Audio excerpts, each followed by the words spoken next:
under my power. Look into the hypnotic eye.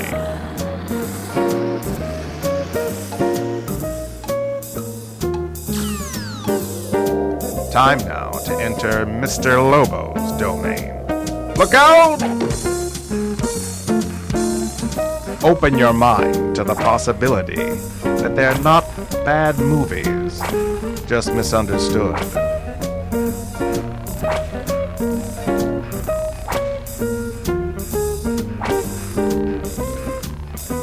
You're not dreaming. You're watching cinema Insomnia.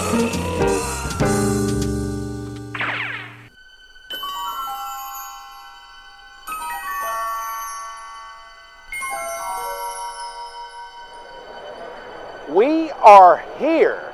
We are here at the wonderful, amazing RetroCon in RetroCon, Pennsylvania at the RetroCon Expo Center. And we are having an amazing time. You're not dreaming, you're watching Cinema Insomnia. I'm your host, Mr. Lobo, and I'm sitting, actually today I'm Lobo Commander, and I'm sitting here at my throne created by the finest, a wonderful group of G.I. Joe enthusiasts. There is so much going on here. There are people dressed as Ghostbusters, people dressed as superheroes. I saw Velma kissing Santa Claus. I saw Michael Myers as Michael Myers. There's just so many. Go ahead, come on through. We're not professionals. Just come on right through. No problem. Yep, right on through. Perfect. Yes, you've got it. Right on, come right on through. You're great. Thank you so much. Thank you, Mr. Stay Puffed. Oh, that was Deadpool as Stay Puffed. That was like they mixed it up. You know, you come to a convention, there's 20 Deadpools. You're like, no. I'm going to be Stay Puffed Deadpool this year. I've got their number. So anyhow, we've got a wonderful show here. This is our RetroCon episode, long overdue. This is their 10th anniversary, and we were trying to arrange something with the Jurassic Park people because usually they have the Jurassic Park car here, and for whatever reason the Jurassic Park vehicle's not here now. But you know, I'm sure it's just a coincidence. I'm sure we can just go on with everything as usual. Tonight's feature is a classic. It does not need any introduction, really. Steven Spielberg changed the whole world in the early 90s with this exciting adventure film about a Jurassic Park. So ladies and gentlemen, without any further ado, Cinema Insomnia is proud to present Jurassic Park.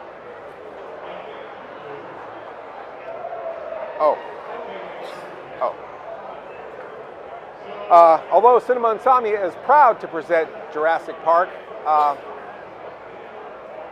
it's not the film we bring you tonight. So instead, we're going to bring you a much cheaper retro dinosaur film. Some of it's live action, some of it's models, some of it's stop motion, some of it's puppets, some of it's anime. I can't really explain it all. They just put everything in the kitchen sink and stirred it up, kind of like what's happening here. So without any further ado, Cinema Insomnia is proud to present our RetroCon feature, Return of the Dinosaurs.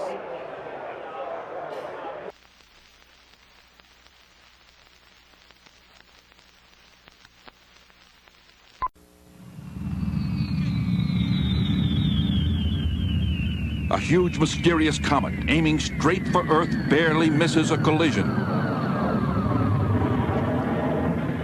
But its forceful gravitational pull erupts sleeping volcanoes, breaking the Earth's crust, exploding mountains, and whipping tidal waves onto innocent cities.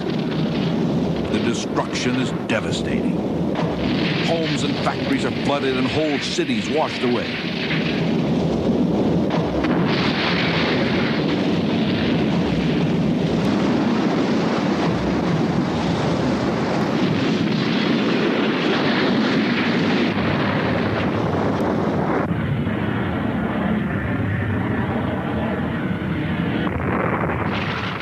earth-shaking earthquakes crack and upheave the ground.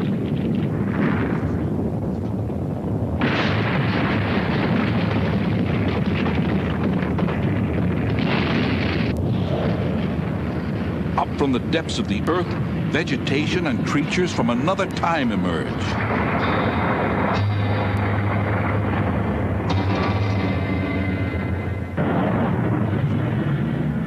The ominous comet passes by, leaving Earth trembling.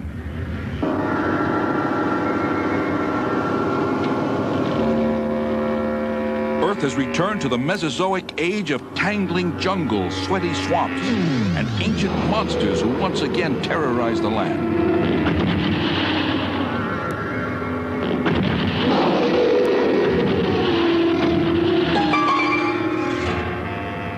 But something is wrong. The climate. Yes, the plants are withering, the animals are dying, the climate is changing and killing them. What can be done?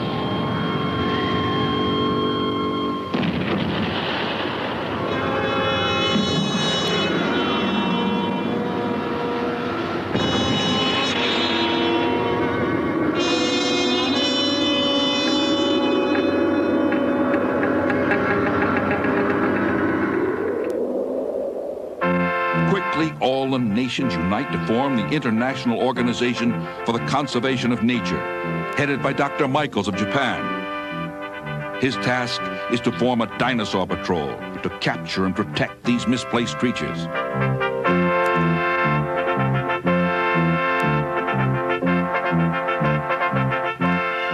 Code Red, dinosaur sighted. Code Red, Dinosaur Patrol, prepare for action. The Born-Free vehicle is A-OK for takeoff. Pat Kramer is DP's communication officer.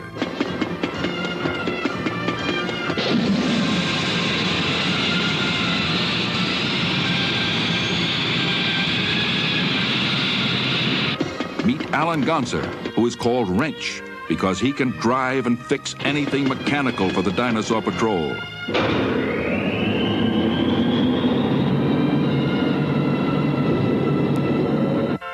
And this is primary vehicle for the Dinosaur Patrol and is affectionately called Born Free.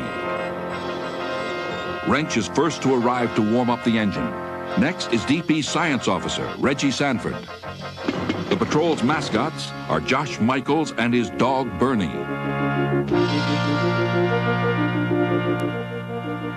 And leading the patrol is Captain George Collins. Ready? Go! What you doing, Chuck? Floor testing. On the floor is Chuck Olson, the patrol's radio man, comic, and cook. Everyone is in position for takeoff. Born Free, you have permission to leave. 10-4, Doctor. Take off.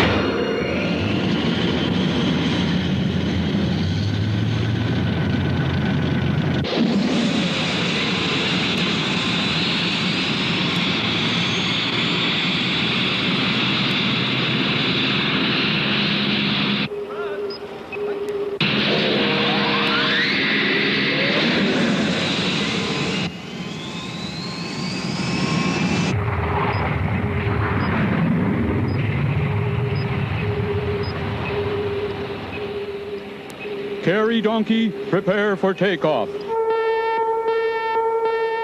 Carry Donkey is the freight carrier to move dinosaurs.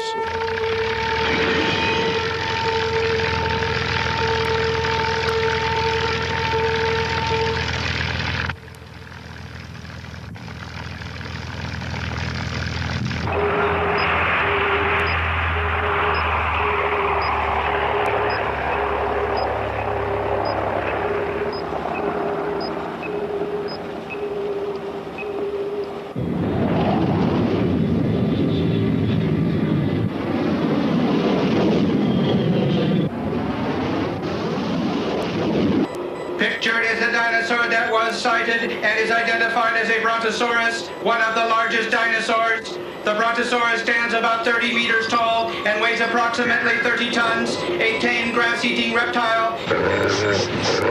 It lives mainly in the water water where it is safe and can consume marsh grasses. In comparison to man or dog, the Brontosaurus is a sizable catch. 30 tons. But it's tame! Monstrous. I wonder how many steaks that is. Wow. Well, we can't do anything about that. But Mr. Lobo is here with the 13th garrison of the finest.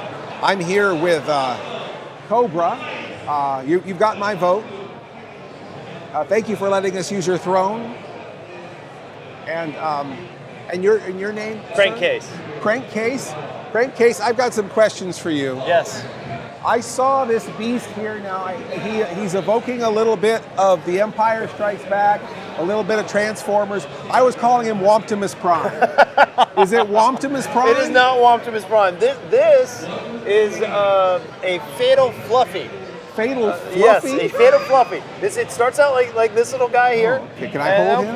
Please. Okay. And then when it hears a certain whistle, earmuffs, you don't want it to hear it right now. It hears a certain whistle, yes, it will now transform, almost evolve, Pokemon style, into this guy here. That's incredible. Fire-breathing, whip-wielding, a present from Zartan. Wow. Zartan. Oh, Zartan. And his dreadnoughts. Man, oh, man. So this goes to this when that whistle is heard.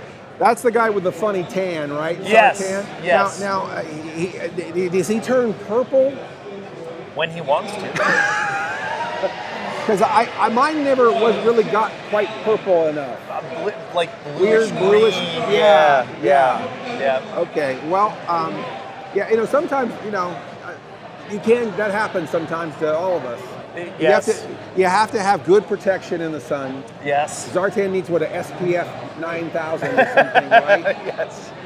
But he created this, or how did he acquire this? COBRA works in mysterious ways, and Zartan works in even more mysterious ways. And this was in an episode of the cartoon. Yes, this was in the 5-episode. We all refer to it as the Pyramid of Darkness. It has a different name, I can't remember it, but in it, COBRA made a Pyramid of Darkness where anything electronic didn't work, so the Joes rigged up sails on the aircraft carrier to get around. They're very resilient folks. Yes, and very much so. Yes, and then the Fatal Fluffies and the Dreadnoughts were all on a space station with the Joes. Yes. And eventually we got that whistle and reverted them back to this, and now they're Ewok style. That's incredible. And speaking of things cute and cuddly and things that make you feel warm and fuzzy, you guys are doing a charity? Yes. Anytime the finest appears at a convention, we accept donations. 100% of the proceeds, go to Canines for Warriors. That is a group that matches service dogs with vets. And they're a great charity. Been working with them for many years. And if you ever see the finest, we have a table at a con. Stop by, donate, great cause. That's a fantastic thing. Thank you so much for all you do. We're gonna reunite this fuzzy character, this fuzzy service animal with you. And while you're in a generous mood, why don't we bump out to these commercials?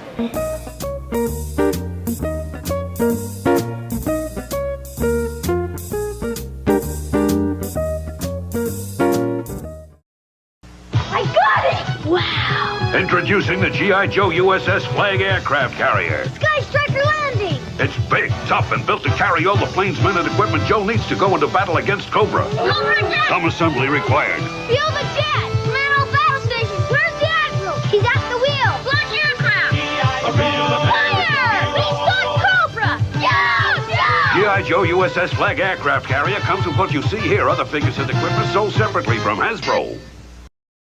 Attention maggots, I'm Sergeant Slaughter. If you'd like to get a Sergeant Slaughter photograph, autograph, how about a poster, one of a kind with my 2 nemesis? Or if you'd like to get a t-shirt, you're welcome to do that also. All you gotta do is go online at sergeantslaughter.com. Have you got that? Do it today, and that's an order. Don't make me come looking for you, maggots.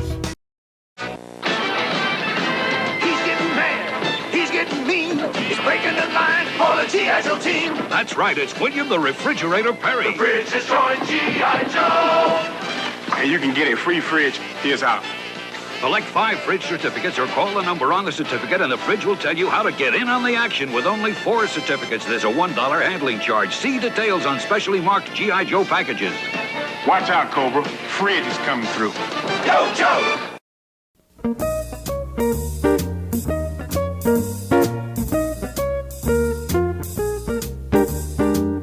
Tonight's feature truly dares you to stay awake. We'd like to remind you that Cinema Insomnia is not legally responsible or liable for any damages incurred by watching tonight's movie, Return of the Dinosaurs. I'm here with my lawyer, She-Hulk, attorney at law. Hello. Just Jen, please. Oh, Jen. Okay, all right. I know there was a lot of people call you She-Hulk, but you prefer Jen? Well, there was that whole thing where I just had to get the rights to my name back. You know, I'm really scared because I've never copyrighted Mr. Lobo. Should I Oh, copyright absolutely. that? Uh-oh. I hope Butch Patrick doesn't start calling himself Mr. Lobo. Well, no, you also have the problem where isn't there another comic book character who's actually called Lobo? There's Lobo, yeah. Right, but you are Mr. Lobo. I have to make that distinction. So that is a distinction, that is a legal difference, and you can use that to copyright the name. Okay, maybe since you're both DC characters, actually, you know, you're Marvel. So yeah, you might not be able to talk to Lobo. Oh well, all right. You know what? Oh no, he's I was gonna have, I'm in talks with Matt Murdock to open an agency. Oh yeah. Because right now, you know, I do head the supernatural human agency, but it's kind of corporate. So, you know, I'm thinking about opening something up with Matt Murdock. Matt Murdock, yeah, he's that blind guy, attorney, right? He's very good. Yeah. I saw him catch a brick once. He's a good attorney. Hopefully not with his face. No, with his hand. That's a good attorney. Very good lawyer. So I thought maybe since, you know, we're doing all our legal business right now, it might be a good time to engage the audience into taking the Insomniac oath. Okay. Okay. All right. So all of you out there, please take the Insomniac oath to assume the position. Wait, I just want to open this, but I don't want to push it too hard. And repeat after Mr. Lobo. I, as an initiated member of the Sleepless Nights of Insomnia, do solemnly swear to watch the movie, the whole movie, and nothing but the movie. So help me, Mr. Lobo. You may stand down. And now, without any further ado, She-Hulk and I would like to introduce you to the next reel of tonight's feature, Return the Dinosaurs. Right over there. This is the location of the Brontosaurus sighting.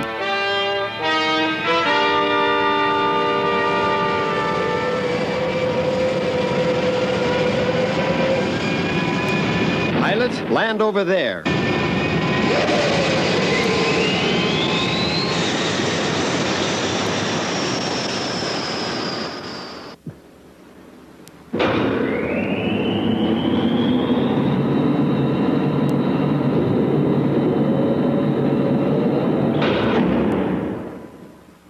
So long, Carrie Bird.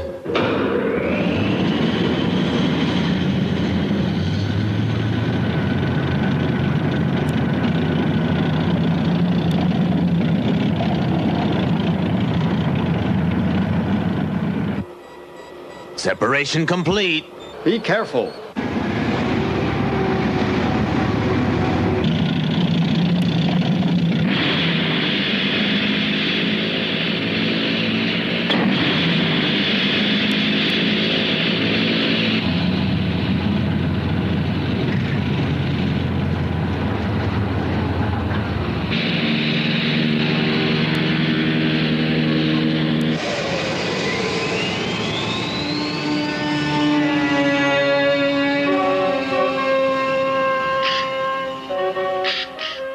What a weird place. Ferns, cycads, ginkgos.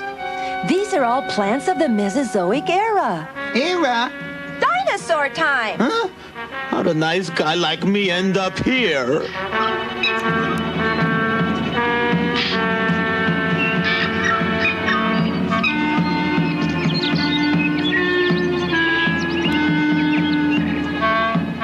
The earthquake earthquakes have upheaved ground that was buried 100 million years ago. 100 million? Look, over there. The plants are withering.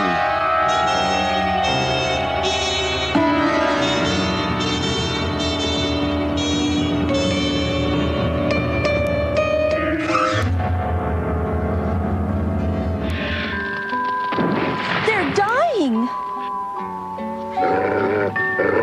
What's wrong?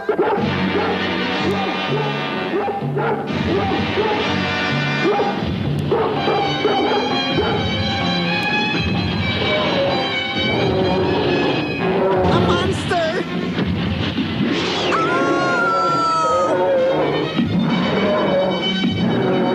Quickly, back to Born Free. Take positions. Oh!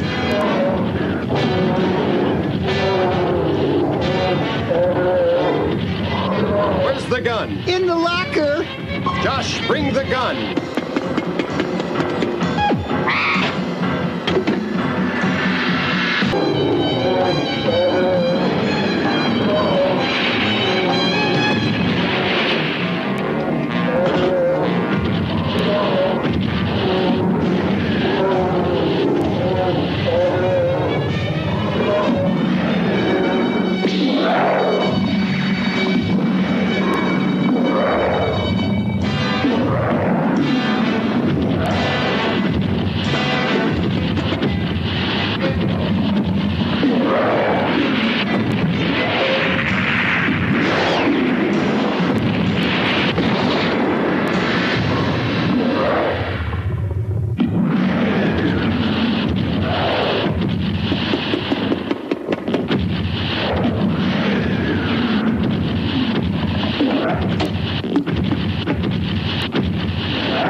Get that dinosaur!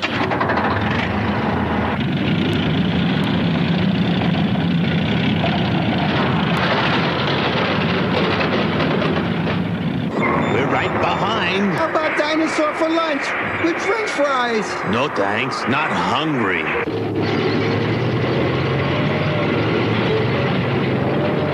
Wait, Brontosaurus. Computer said that the Brontosaurus was tame. The computer lied to us. Look there! Small footprints!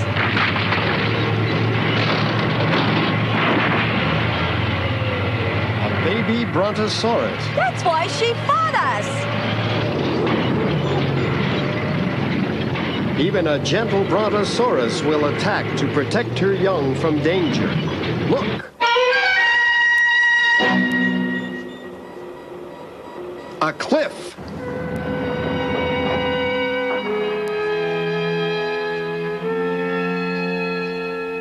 She climbed straight up. Wrench, can we make it in Born Free? Way up there? Is it worth us falling backwards, Captain? She'll die if we don't.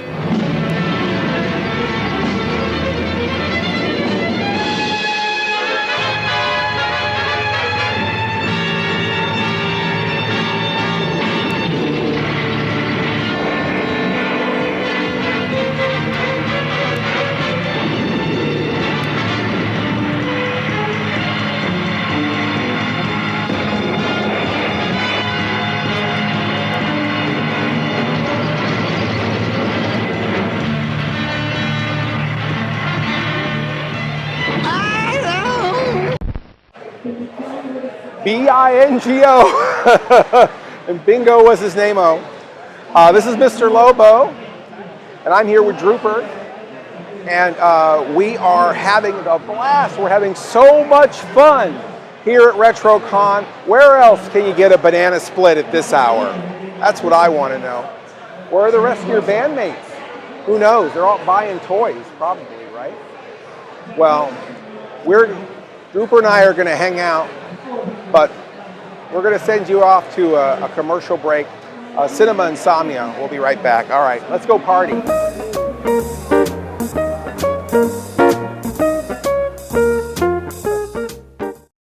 My buddy, my buddy, my buddy, my buddy. Wherever I go, he goes. My buddy, my buddy, my buddy, my buddy, my buddy and me. Kids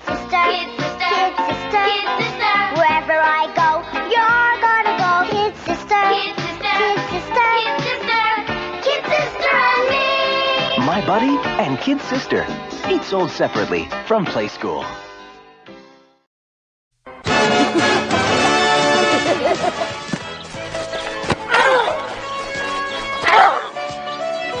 I want someone to take me to the hospital. You sure about that? Hey, look, there's an army. Nice catch, Blanco Nino. But too bad your ass got sad.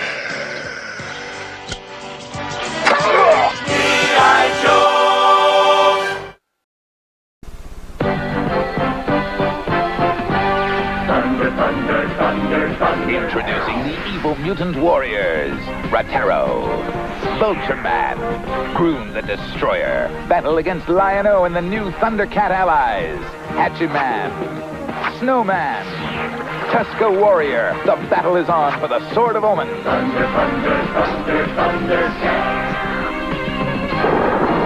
Figures and vehicles each sold separately from LJN.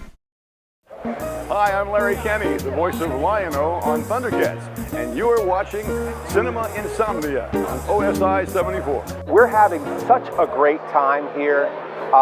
You know, the celebrity talent that Rose and Tony bring to RetroCon is unparalleled. Nowhere else are you going to see Thundercats voice actors like Larry Kenny and Peter Newman. Look at the lines they have. Look how many people are here for autographs. And then, of course, we have a writer from the Transformers. We have, oh my gosh, Venus Terzo is here. Got some fans waiting for, you know, we really need to get to our table. Oh, look, there's RENAE Jacobs, April O'Neil from the Turtles. She's getting a picture with a couple of fans. So, yeah, you know, really, I should be at my table so that I can mingle with my fans. So I have Ben Stansberry's been watching the table while we've been gone. Ben, I'm sorry we've been gone so long. You know, we were trying to show everyone the wonder and the splendor that is RetroCon. So I know that, you know, I didn't mean to leave you all alone. That's okay, that's fine. You know, I just suddenly, oh my gosh, we left Ben alone at the table. So I'm really glad that you're here. This is Ben Stansberry, of course. He was in our Creature Feature Weekend episode. Yes, I was, yeah. And you were just a civilian in that episode. But today, Ben is volunteering and working with our table today. And so thank you so much for being on the team, Ben. Sure, really appreciate it. happy to help. And so, Ben, so let me ask you, you know, do we need to restock anything? Nope. We're No. So, any of the are there people bringing stuff back for autographs or anything? Did you? No. No. Have we sold anything? No. Okay. Not a single thing. What about the DVDs? Nope. No posters. Nope. CDs. No. T-shirt. No. Okay. Well, it's probably because I wasn't here, right? Now that I'm here, now that line can just form right there, and we can kind of get to work. Oh, Ben. Yep. Ben. This is my pillow, okay? Yes. My pillow. Yeah. Okay. If you notice, Butch Patrick has a pillow. Okay. All right. RENAE has a pillow. These pillows are put here by Rose and Tony for the celebrities' use. Okay. Sure, I don't want to see this over here on a folding table again. You understand me? Absolutely. I All completely right. understand, Well, sir. It won't happen again. I guess we'll just get into reel 3. I see the line forming now, so I got to get to my fans. But we'll get right into reel 3 of tonight's feature, Return of the Dinosaurs Again Forever.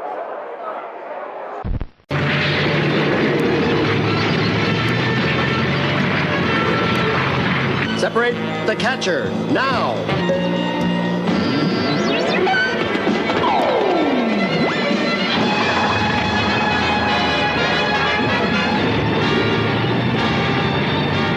Okay, Josh, tie the rope. Aye, aye.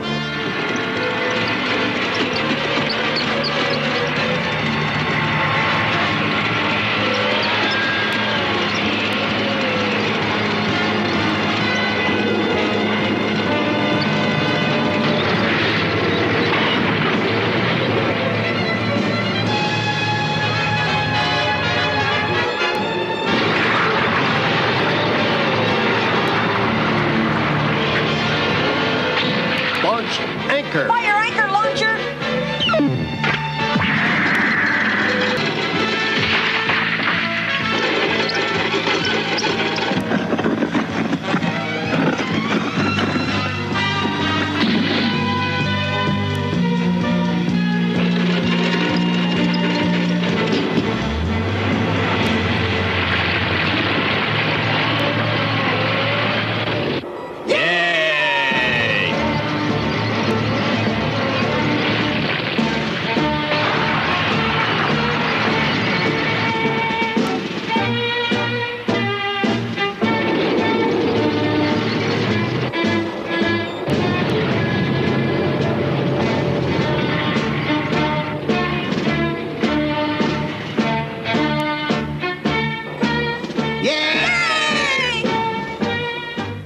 Ready, wrench? Catcher prepared to climb cliff, Captain. Pulley on.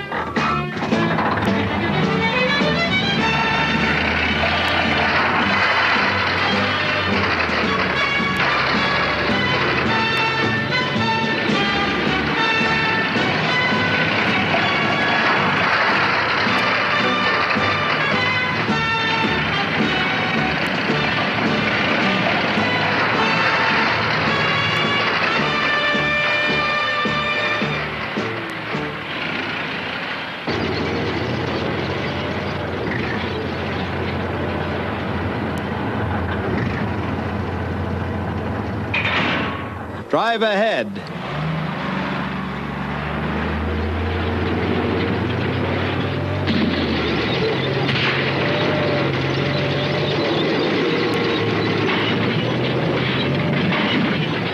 There's a lake! Lake up ahead, George! A brontosaurus makes its home in water. Bet she's hiding there. What? What if she comes out? I'm not afraid. I'm just a bit nervous. How soon you'll get used to all the danger. I'll never get used to oversized lizards. Give me a grizzly bear any day. Wrench, you go check for footprints on the west side of the lake. I'll search the east side in the Beagle. I'll try to identify all the plants around here, Captain. I'll go with Reggie. All right, but be careful.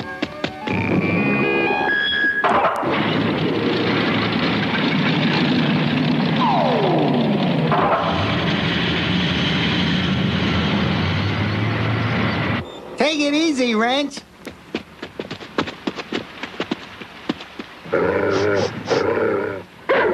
Bernie, wait for me! Bernie!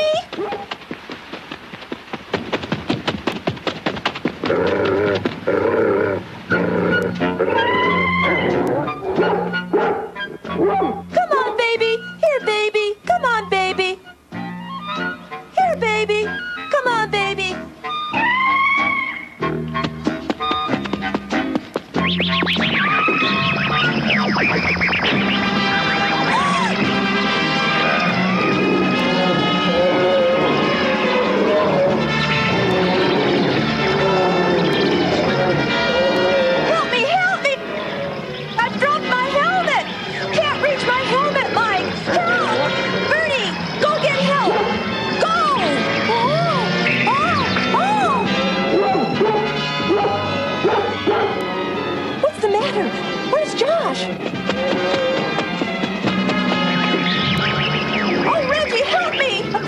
Plant! George, return quickly! Josh is trapped by a blood-sucking plant! A blood-sucking plant on my way.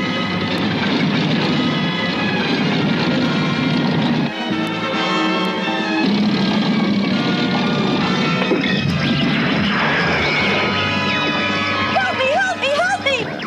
I must break its root!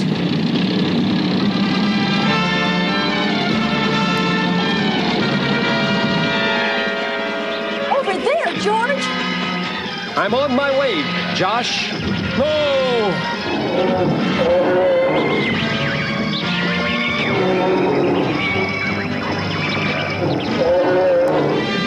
Oh! Help! Wrench, Prepare pronto. We've sighted the Brontosaurus. Oh!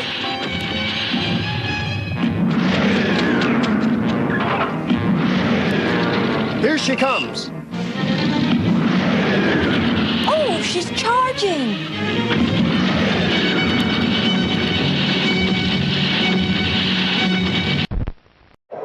We're here at RetroCon. We're having all sorts of. Oh, hello, Stephanie. Hey. Oh my gosh, Stephanie Vogel, Miss Blobfest 2022. Man, I got a million things to say to you. There's so much I want to talk about. I mean, you got a minute right now? Or? Well, so I have to go talk to Dixie because I promised I would go okay. see her. No problem. I understand. Fellow Miss Blobfest kind of stuff. Our Miss Blobfest conference, I get it. Okay, well, I'm going to check in with Ben and see how he's doing with the merch, and we'll catch up later. All right, sounds okay, good. All right. Well, we're going to go check on with Ben and see how he's doing with Mr. Lobo's merch. So I'm sure he sold a bunch of stuff since we've been walking around all day. Ben, where's Ben? Hey, Igor. Igor, what are you doing here? I'm watching the table, of course. You're not watching the table. You're getting your slobber all over my DVDs and my Blu-rays. You know, I'm sanitizing them with my natural, you know. Oh God! Don't even say that. You're disgusting. Where's Ben?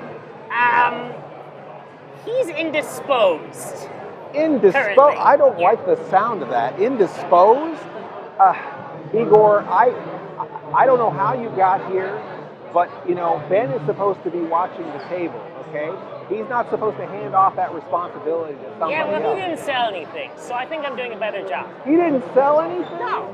Did you sell anything? Well, no. Okay. But I'm cuter. Perhaps we'll think on that.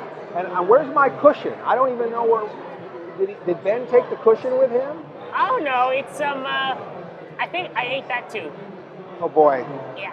All right, well, we're going to try to sort all this out. Cinema Insomnia will be right back. I'm Stephanie Vogel, Miss Blobfest 2022, and you're watching Cinema Insomnia with Mr. Lobo.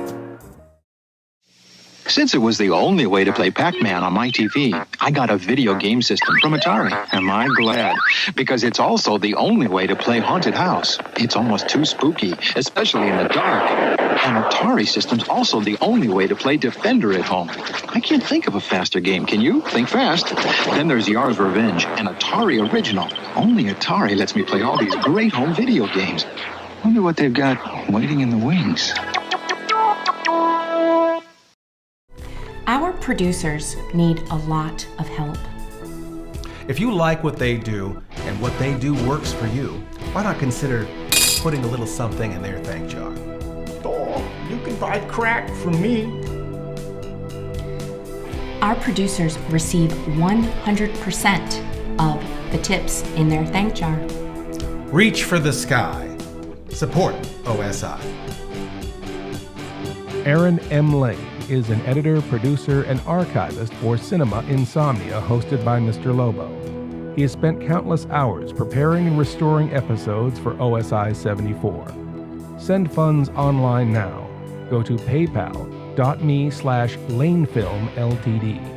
That's paypal.me/lanefilmltd. What's it like to play the Nintendo Entertainment System?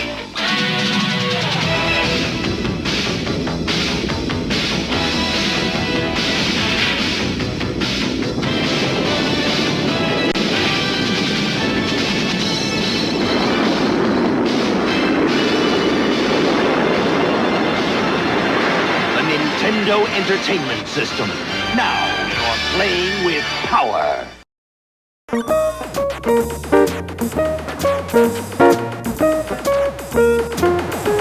Come on, son of a... Come on, no! Oh! Ugh. You know, maybe I don't need this at all. Well, maybe we'll have better luck with tonight's feature. Return of the Dinosaurs. Strike Back 2084.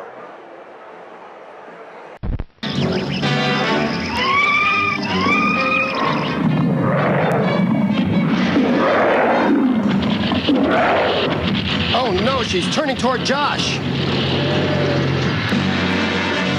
Reggie, bring the anesthetic gun from Born Free. No, she's coming! She's coming to get me!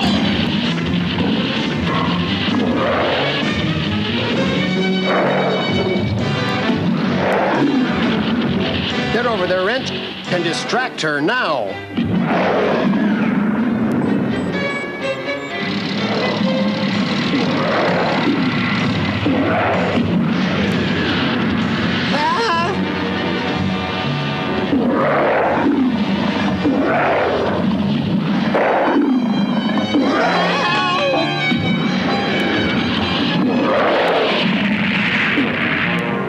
Hang on, Reggie. Hanging on! I'll help Wrench.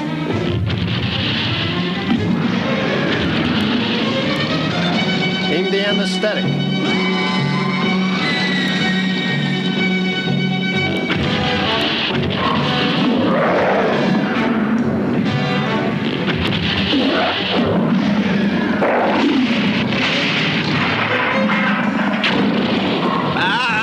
Fire that sedative gun.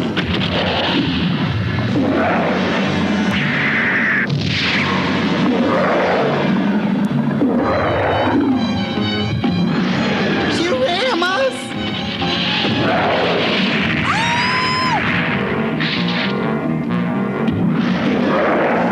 Someone go out and get her. Chuck, you get her. I'm afraid of huge beasts. She looks hungry. I'm going. Ah! Reggie, are you okay?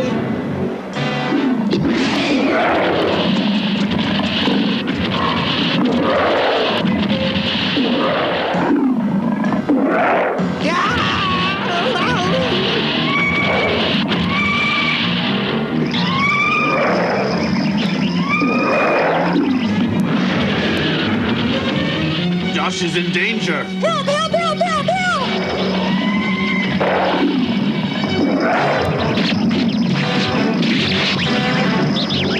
Hey!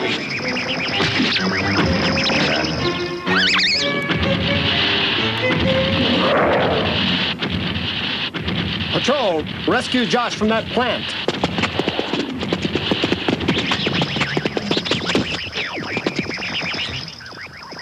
Fire!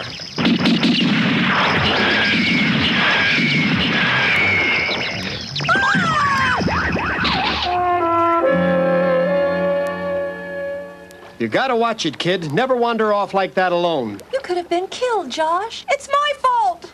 Back to our dinosaur patrol. We must find that brontosaurus. No sweat, a baby can't walk fast. I'll bet they're both hiding in the lake. A brontosaurus always hides in water when it's attacked. How do you know that? Wrench, Chuck, take Super Shark. Reggie, Josh, you two cover the whole shoreline.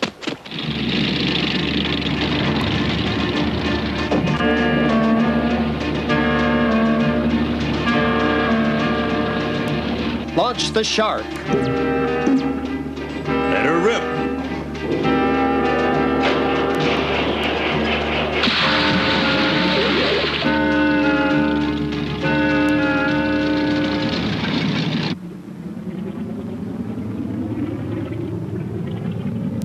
Chuck, turn on the ultrasound detector. Switching on.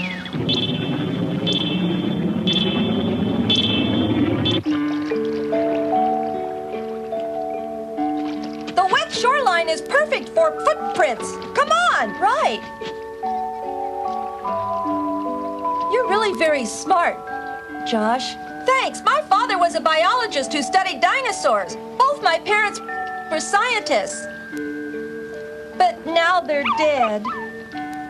Race you, Josh, all the way over to those rocks. Great idea! You're gonna lose! No way! Start!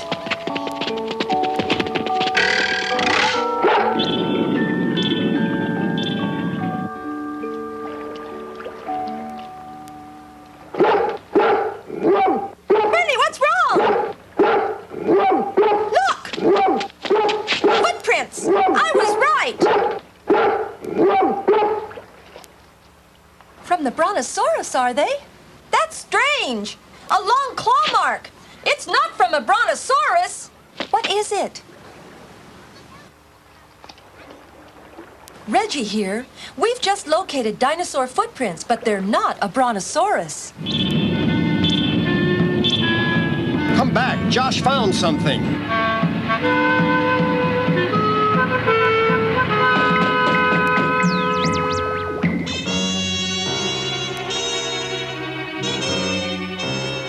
This is Dinosaur Patrol calling headquarters.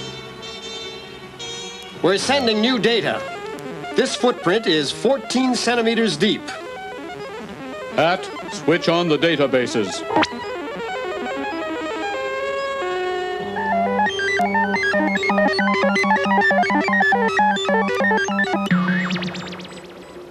How gruesome! Ow! You mean that thing is out here with us?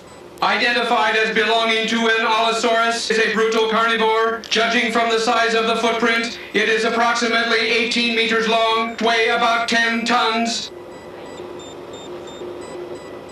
Carnivore? He's flesh-eating? Yes, that's right! He eats men, too. What? Excuse me, sir. Please don't hit our games. I'm sorry. I'm Mr. Lobo, and you're I'm Lorraine. Lorraine. Are you with The Game is Afoot? I'm the owner of the Game is Afoot Arcade. Oh, exciting! And so these are all your units all my games. here. Yep. We brought them on a field trip. A lot of old friends here. A lot of old Oh friends. gosh, Miss Pac-Man and Zaxxon. Yep. Robotron. We got them all.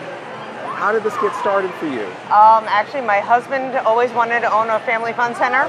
We realized we didn't have several $1 million to build a 3-story building to fit all of his dream. So we opened the arcade first. Oh, wow. So wonderful. we opened in 2015. And where is it located? We are in Warrington, Pennsylvania. Warrington. Yep, right on Route 611, about 3.5 miles north of the Willow Grove exit. Right down those directions. 3.5 miles north of the Willow Grove exit off the You Turnpike. take the 40 to the, no. And, okay, and now you have an online website or something people can find you? The GameIsAfootArcade.com. Game is Afoot, and then this is wonderful that you're bringing this experience here. Yep. Is this something you do for other events, other conventions? Just for RetroCon. Just for RetroCon. Just so this is a RetroCon exclusive. Special. Yep. Courtesy of Lorraine. But we do have the arcade in Warrington. You don't even need to save up quarters. That's good, because I'm tapped out. Yeah, all the games are on free play. You just buy the time and you can play whatever you want. So if there was that big bad guy at the end that you could never beat because you didn't have enough quarters, as long as you have the time, you can beat him at the game. All right, Smash TV, I'm looking at you. Yep. It was really good meeting you. Thank you so much. Thank you. Thank you for all the fun. Absolutely. And Cinema Insomnia. Have fun with games. We'll be right back.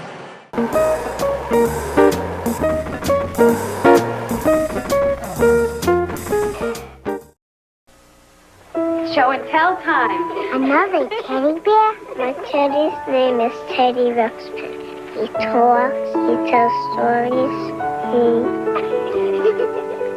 4 batteries not included. Hi, my name is Teddy Ruxpin. Can you and I be friends? Yeah. I really enjoy talking to people. I would like...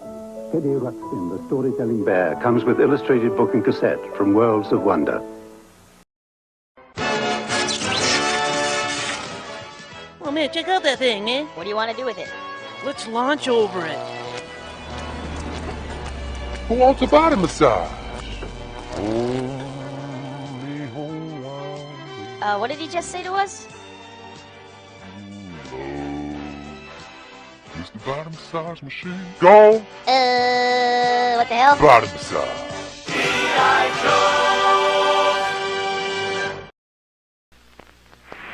Long ago, in a galaxy far, far away, the Star Wars saga began, and Kenner continues the excitement. Tauntaun, Hothwampa, and action figures each sold separately. Han Solo! Help! It's got Luke! Papa! Watch it, Tauntaun! Gotcha! Tauntaun comes with an open belly rescue feature. You'll be okay, Luke, as soon as I chase away that thing! Papa! Tauntaun, Hothwampa, and other action figures each sold separately from Kenner's Star Wars The Empire Strikes Back collection.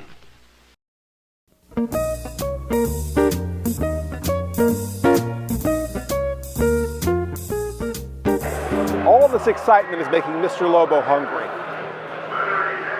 Now, I know there's the snack bar for the usual folks, the snack bar for the unwashed masses, but we celebrities, we have our own snack area. So why don't you come with me now? It's a secret. Don't let anyone see it, okay? We're gonna show you the decadence and the opulence and the sort of quality that is demanded by hard-working entertainment professionals. Come right on in here. This is our banquet. This is what has been provided to us by Rose and Tony here at RetroCon. These are imported apples. We have bananas here. These are from Guatemala. Nothing bad ever came out of Guatemala. We have some genuine Chinsei knives here. These are the kind peanut butter. That's the peanut butter kind, and then this is the dark chocolate kind. There's two kinds, and then of course these are just for Mr. Lobo. We have some monster cookies that have been set back here. Probably handmade by a fan for Mr. Lobo, these right here. And right here is Milk's favorite cookie, the Oreo. You just can't get these anywhere. My mom was too cheap for these. We always had Hydrox. And we've got Cheez-Its here. And let's see, sweet and salty nut. Everybody loves a sweet and salty nut. Chewy granola bar. And of course, these are facial quality napkins that we have here. And purified drinking water. Purified drinking. Eat your heart out, Aaron. You've got your Fuji water. You think that's special? This has been purified for us. We've got coffee cups to make our own coffee in the Keurig.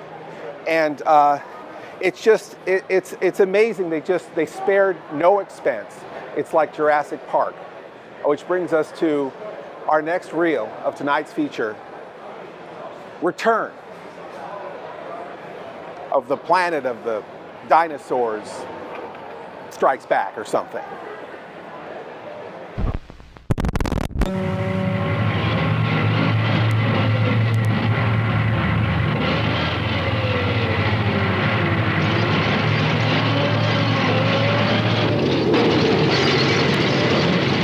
Water. Stop here, Wrench. Yes, sir.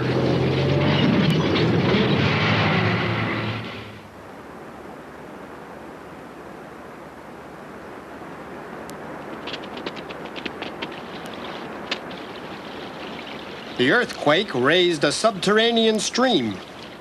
Water is trickling. Yes, I hear it. Let's go.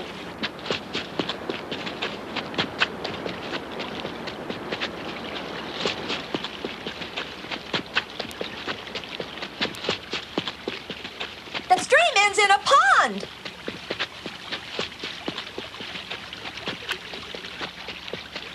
Great for the dinosaurs. Right. Because the lake has sunk to this level, they will all have to come here.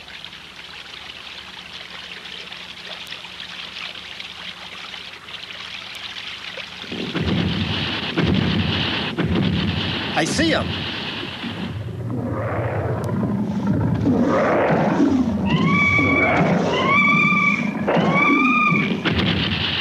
Proceed with caution.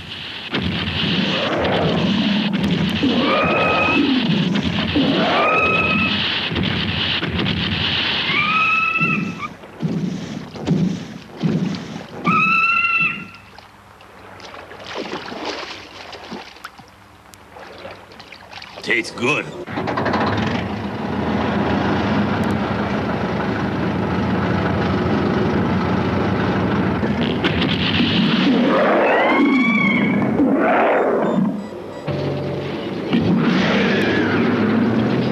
What?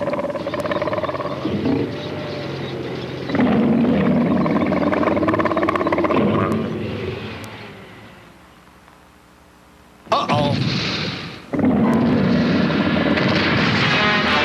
Here comes another one. There's a fight. That Allosaurus will kill the Brontosaurus.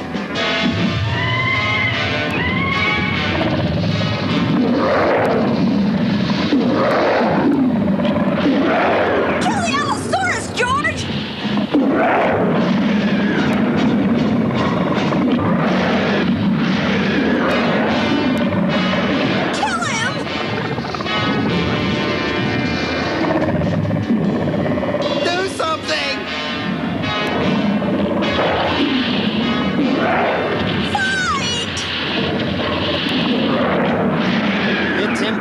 able to get a clear shot at him.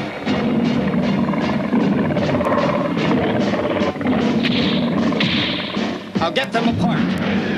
Shoot him, Chuck.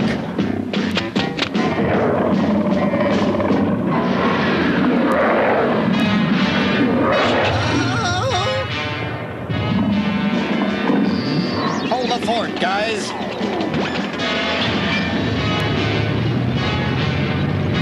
Prepare anesthetic. Already here.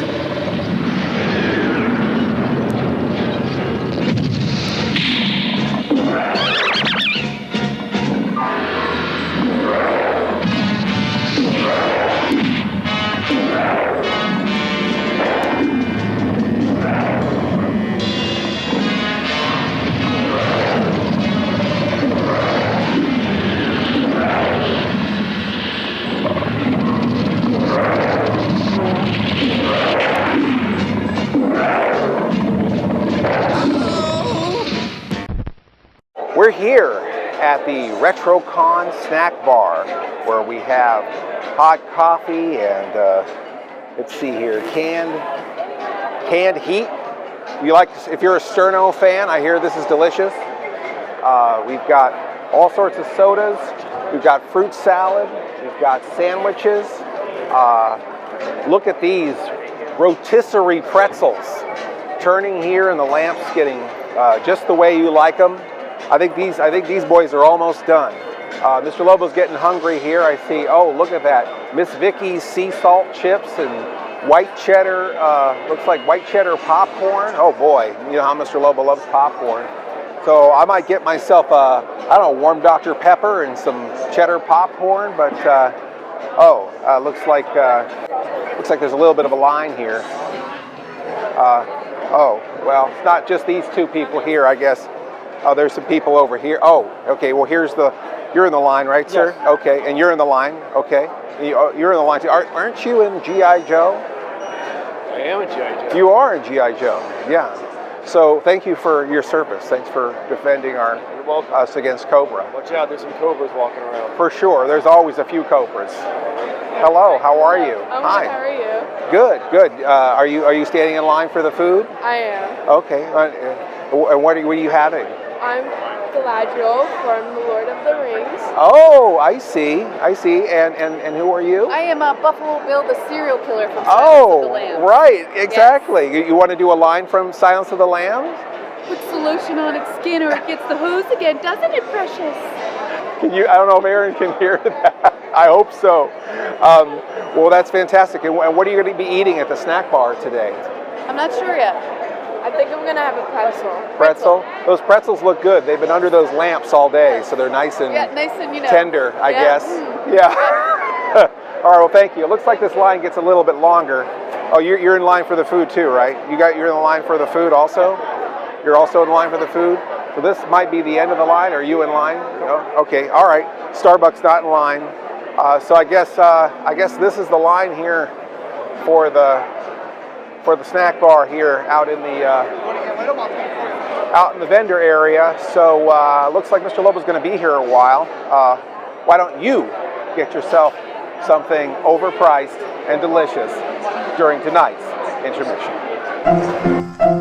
Let's all go to the lobby. Let's all go to the lobby. Let's all go to the lobby to get ourselves a treat. Delicious things to eat. The popcorn can't be beat. The sparkling drinks are just dandy. The chocolate bars and the candy. So let's all go to the lobby to get ourselves a treat. Let's all go to the lobby to get ourselves a treat.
it's Mr. Lobo's here. Look at that. So how's the show been going for you? It's been going fantastic, and I'm really enjoying, your secondary channel with all your lead content. Thank you. I'm so sick of seeing you thrifting. I'm glad to see you getting out. It's almost like we had a conversation about this earlier. Almost. It's almost like word for word you're saying the things that I said. Almost like that. So what's it been like being right next to Butch Patrick and Mickey Dolenz? I mean, how cool was that? They hate me. They hate you? Yeah, they asked to be moved. I mean, I used to be that guy who used to be next to Mr. Lobo all the time. And then I was like, please do not put me next to this guy anymore. Put me out on the floor. I do not want to have to deal with him all the time. But I do want to congratulate you on Cinema Sickness. Thank you very much. I appreciate that. And just keep it cranking. Oh, I will. Every day. I think you should drop 20 videos per day. Sure, I'll get right on that. Once you do it, I'll get right on that too. Okay. All right. Well, Fair enough. All right. Good to see you, man.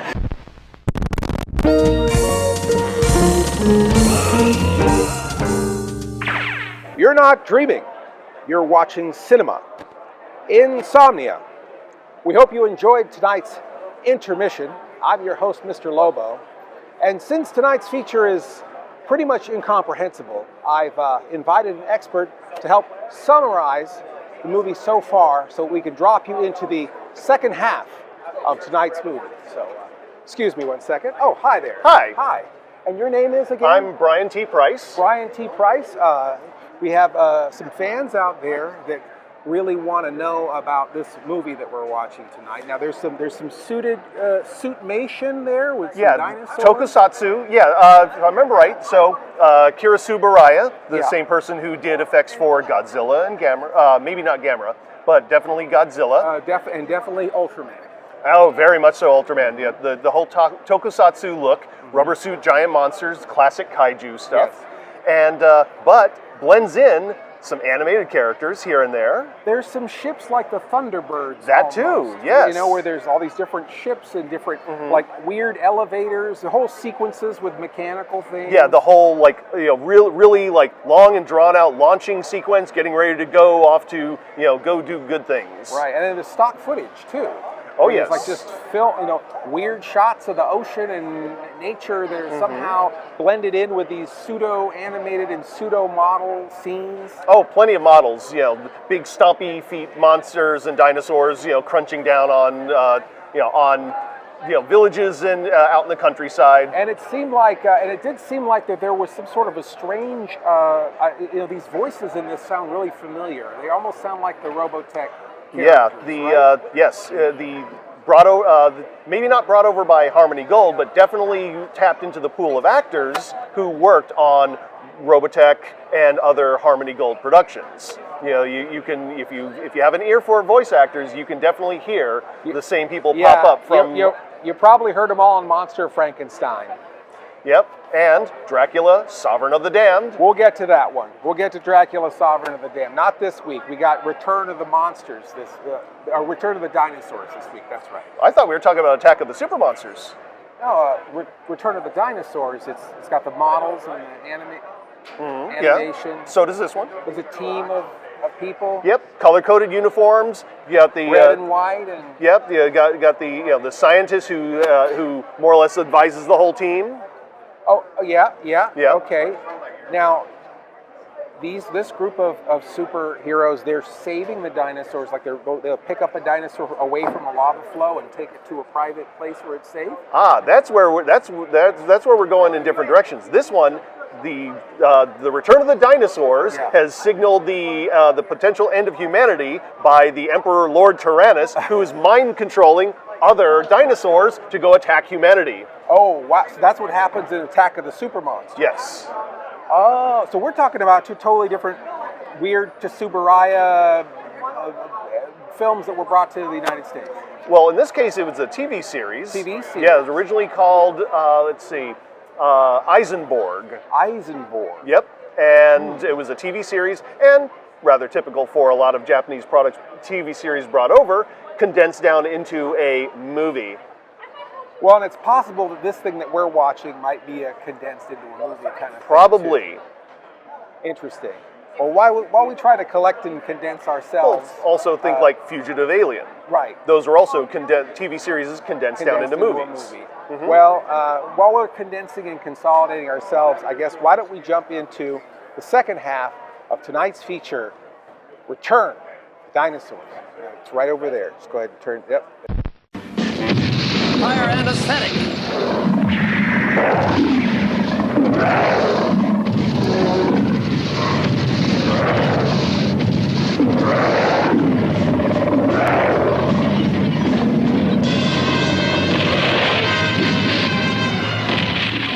Better fire the net gun next. Be careful, Chuck. Net gun ready. I'll be the decoy, but give me a good chance to escape the net. Count on me, Captain. Soon he'll be drugged.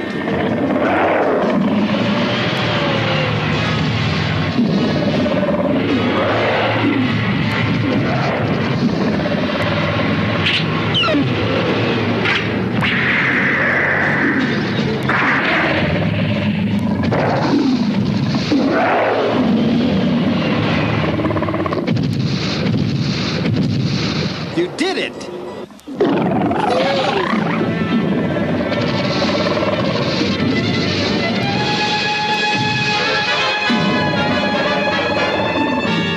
Help me!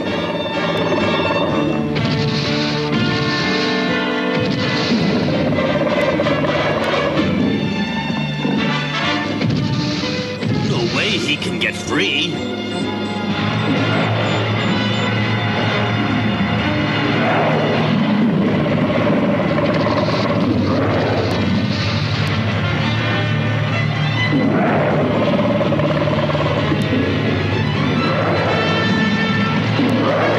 Ground, then pull back slowly. He'll be tired soon.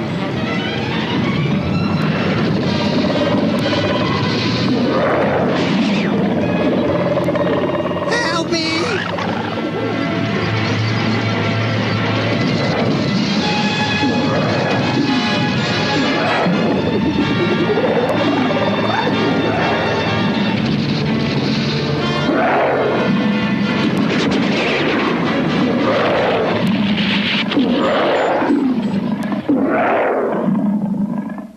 All right. Good grief. I still don't understand why we must protect such a monstrous creature. Call the carry donkey. We need it now.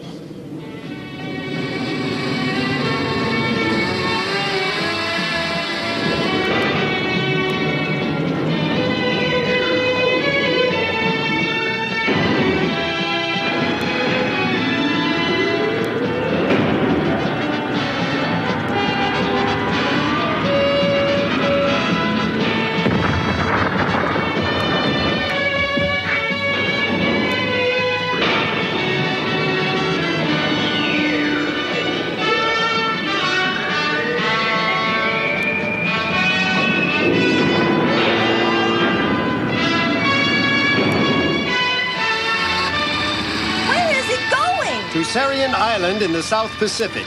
It's the only place on Earth where the environment is perfectly suited for dinosaurs. Have a happy life!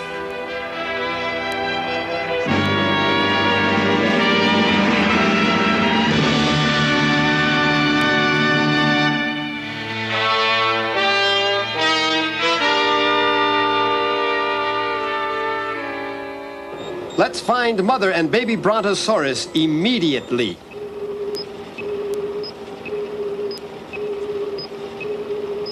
Hi, Dr. Michaels. We know that the climate there is growing worse for those poor dinosaurs. Find them at once. The air is dry. We're all very thirsty. Be careful. There's a very good chance for another earthquake. That spot is still very unstable.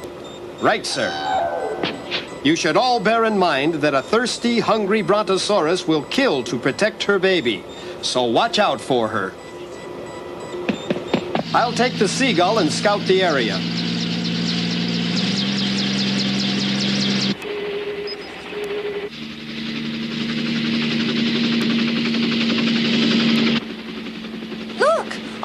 plants are dying. The Brontosaurus eat 40 kilograms of grass a day. Their food is vanishing. I wonder where they've all gone. The baby can't walk fast. They must be nearby.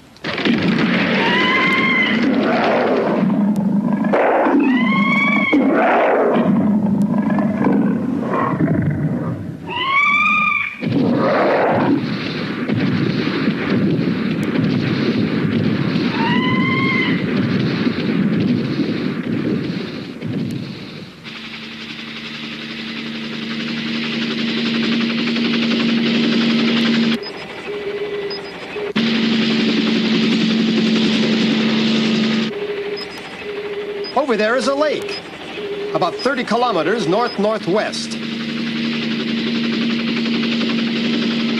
I'm flying in for a closer look. Heading north-northwest.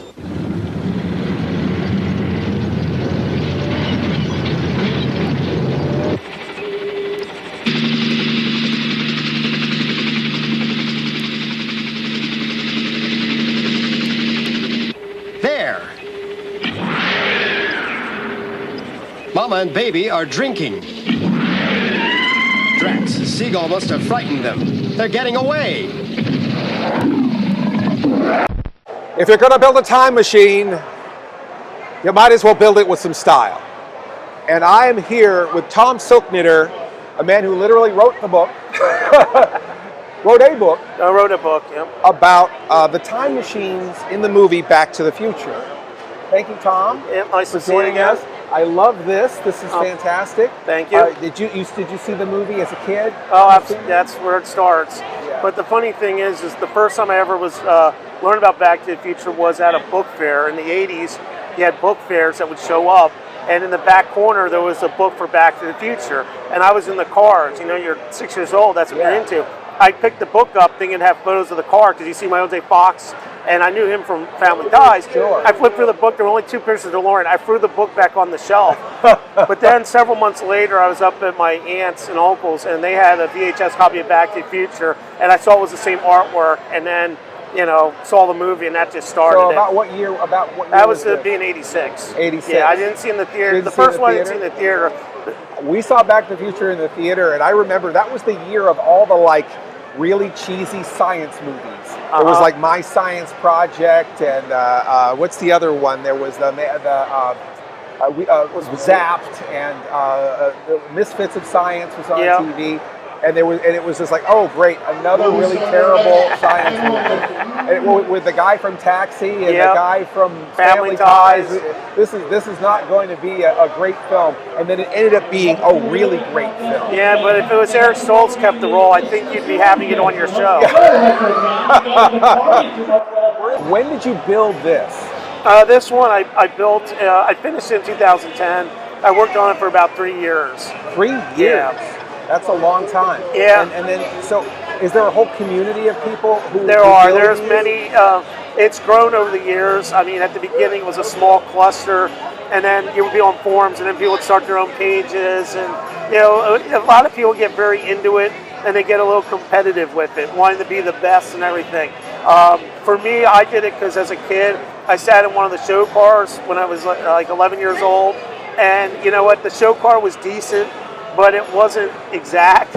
Right. So in my head, I always wanted a car that looked closer to what I saw in the movie. When I did it though, I decided I wanted to go with the spirit of how the filmmakers did it. Yeah. So in the sequel, some of the stuff they would use resin, they even use wood components to make the sequel cars, because when they built the original cars, it's surplus stuff. Right. It's stuff they went to aircraft surplus, and some of the stuff they would take pieces of surplus and put together. So you try to make replicas of the stuff as close as possible. What's Mr. Fusion? Is he made out of something? It's a Krupp's coffee grinder. A Krupp's coffee grinder is Mr. Fusion. Yep. That's amazing. What's the reaction when you bring this to a show? People enjoy it. You know, I mean, kids, if they've seen the movie, they know what it is and they get wow. And if they've never seen the movie, it's like, what is this? You know, it has it's the 1980s aesthetic that was very prevalent, and I think it's an aesthetic that's one of the stronger ones. I think it's why there's such a following when you go to conventions and shows. I think it's why the aesthetic is in Ghostbusters, it's in Buckaroo, it's in Blade Runner, even in Alien, and even Star Wars kind of creates that. It does. The idea of taking actual surplus type stuff and making it be something that it isn't. Like a coffee grinder is a component, the time circuit switch is a battery terminal switch from an auto parts store. So it's like, repurposing was an aesthetic that was very... And there was a lot of sort of postmodern aesthetic in those films that you're talking about, where it's got, they all have different time periods kind of wafting into each other. Yeah, the neat thing about Back to the Future, and Bob Gale touches on it, in 1985, the 80s kids were into it because, 80s going in the past, and they look at some of the 50s and goes, what is this? The people that were adults then were kids in the 50s, so Back to the Future spoke to them there. Yeah. Now here we are years later, now the 80s are our 50s. The 80s are the 50s, and it keeps cycling around. For sure. It's just, I wonder now some of the jokes, what modern generations are thinking about. I mean, now they probably see Michael J. Fox with a payphone and think, what is that? And actually now, the rerun joke, they might not even know what a rerun is now. Yeah. It's funny, this circle of stuff, it's, the more things change, the more they stay the same, kind of. It is, and we're wandering around in this time that we did not create. Yeah. Thank you so much welcome. for joining Thank us. This was so much fun. Thank you for bringing it to RetroCon. Yep. And we're going to take a break. We'll be right back with more Cinema Insomnia.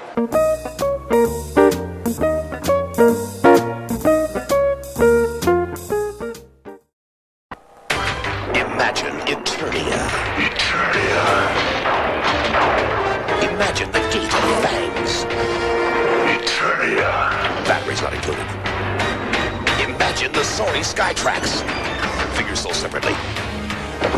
The Cavern of Justice. Imagine the power lift to the control chamber. At last, from the masters of the universe, the world you've always imagined can be yours.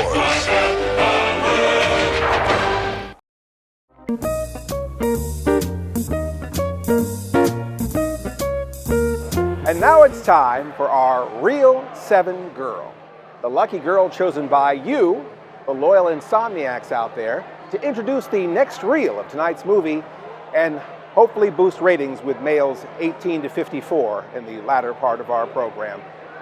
Welcome to the show, our lucky Reel 7 Girl. Sit in your throne here. Thank you so much. So, introduce yourself to the lovely folks out there. Hi everyone, I'm Mary Jane Watson, but you can call me MJ. I'm so happy to be here today with Mr. Lobo and everyone. Wow, it is so wonderful to have you here. So Mary Jane, is this your first RetroCon? It is. I've never been to RetroCon before, but I am loving everything. And where are you from originally? New York, of course. New York City, wow. So you came all the way out to the sticks for this, huh? Yeah, it just sounded too good to pass up. There's a lot of really kind of interesting, cool guys around here. I noticed there's kind of like, I don't know, there's good guys, there's bad guys, there's monsters, there's superheroes. Is there any nice guys that you've met or have seen here? I've seen a little bit of everything today, I've seen some Spider-Man stuff, which is top-notch. So you love Spider-Man. I can see it, I can tell right now. So what is it about Spider-Man? I mean, because when I was a kid, I loved Spider-Man. Yeah. I wanted to be Spider-Man. Aww. We had a career day at school. Oh my gosh. And everyone was like, I'm going to be a truck driver or an architect. And I had this whole thing that my job was going to be Spider-Man. I love that so much. And then the teacher said, that's not a job. You can't be Spider-Man. Aww. And it's like, don't they tell you in school you can be anything you want to be? And exactly. I thought, that can be a job. Yeah. I think it can be a job. Sure. Absolutely. So I got some glue from the hardware store, and I tried to make webs, and I put these suction cup darts on my wrists and tried to shoot them. That's awesome. And the big problem is that when you're the fattest kid in school, you can't quite lift your own body up off the ground with some, string from the hardware store glue. But I admire the effort. I mean, I think that's awesome. Well, I appreciate that, Mary Jane. You know, you have to pass that story along to Spider-Man if you ever see him. I totally will. You know, we have something special for you. I know you're sweet on Spider-Man. But we took up a collection and we got this for you. Oh my This goodness. is Homer Simpson. And this is too nice. You know, I mean, he's a lot similar to Spider-Man in a lot of ways. Yeah, He's got big eyes. Yeah. He's got a smooth, round head. You know, radiation. He's radioactive. You're so right. There's so many. I mean, they're really almost the same character. Absolutely. And I hear that they both like donuts too. So. They do. I think they do both like donuts. Yeah. It's startling, right? Oh, so amazing. you want to push his button and see if he does something? Yeah, let's try it. Oh, he's not making any noise. Oh no. Oh, well maybe, maybe we'll try it one more time. Yeah. There's still nothing. Darn. Maybe he needs a donut, obviously. Yeah, obviously. Right? That'll bring him back to life. We'll bring him back with that. Yeah. Well, anyhow, so this is for you, and well, if you would do us the honor, would you introduce us into the movie? Absolutely. All right. All right. So I'm so sorry. Cinema Insomnia proudly presents Return of the Dinosaur. Got it. Okay, perfect. Cinema Insomnia proudly presents Return of the Dinosaurs. Okay, we're going to watch it over here. Wrench, check out the lake in Super Shark. Reggie, you and Josh take the Beagle. Right, I'm with her. Chuck, drive Born Free. I'll direct operations from the Seagull. All alone? Launch Super Shark. I'll take Seagull and scan the marshes.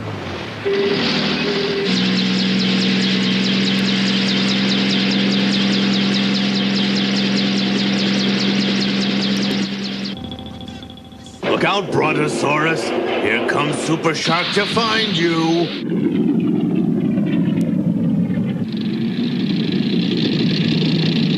The sea plants are dying. Oh, Brontosaurus, you're gonna die. No sign in the west end. I'll head south. Turning south in Seagull.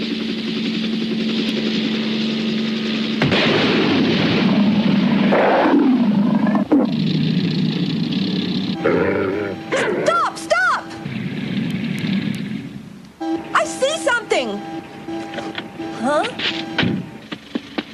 2 sets of new footprints. It's them.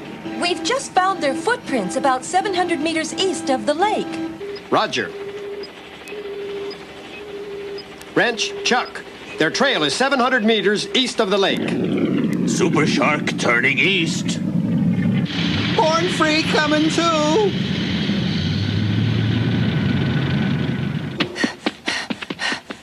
Josh is right behind us.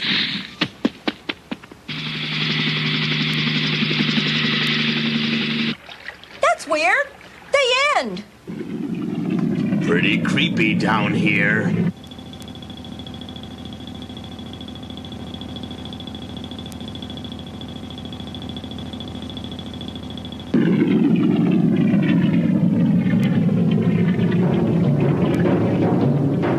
I see Mother Brontosaurus.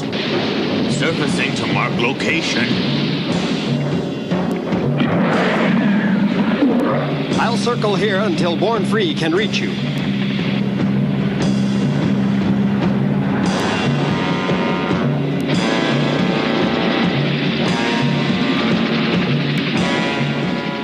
Reg, return to Born Free. But Josh and Bernie are still outside trailing the prints. They're all right. Wrench, I want you to close in on the Mother Brontosaurus. I won't scare her. We're going swimming.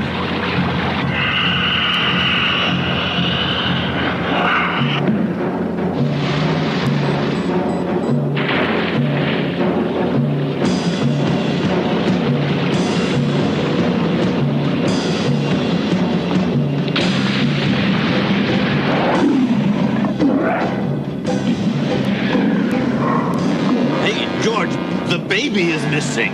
Just watch Mother. Reggie, is the anesthetic gun ready? I'm ready. We're on target.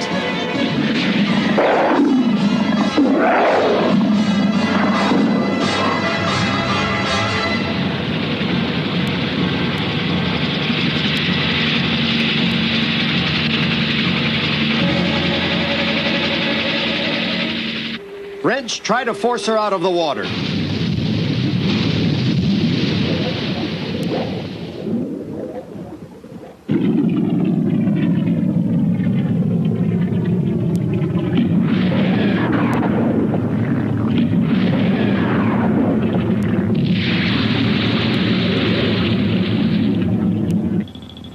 Hey, stupid reptile.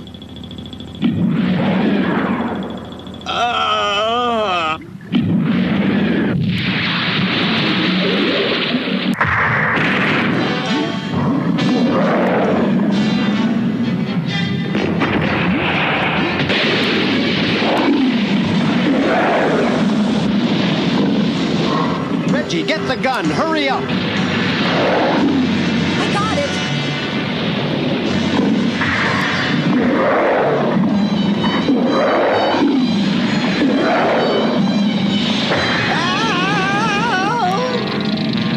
Keep calm.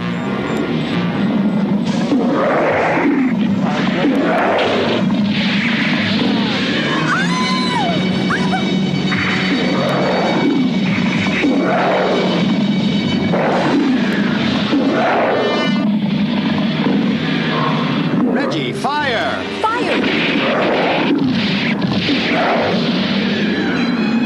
Ah!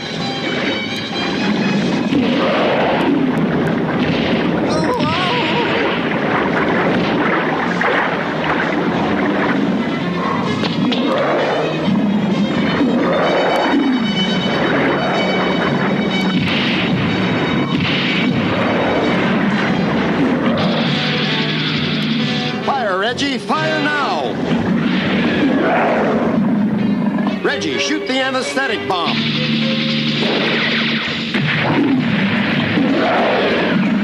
That bomb can drop a huge elephant in less than 5 seconds.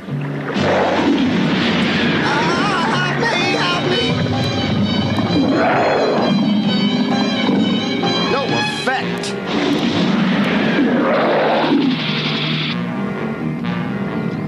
Super Shock reporting. Help! I'm trapped and can't move.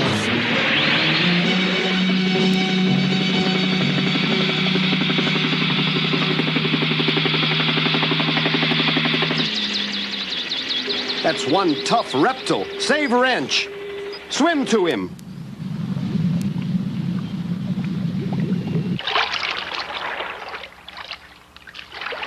No problem, Captain. I'm a super diver.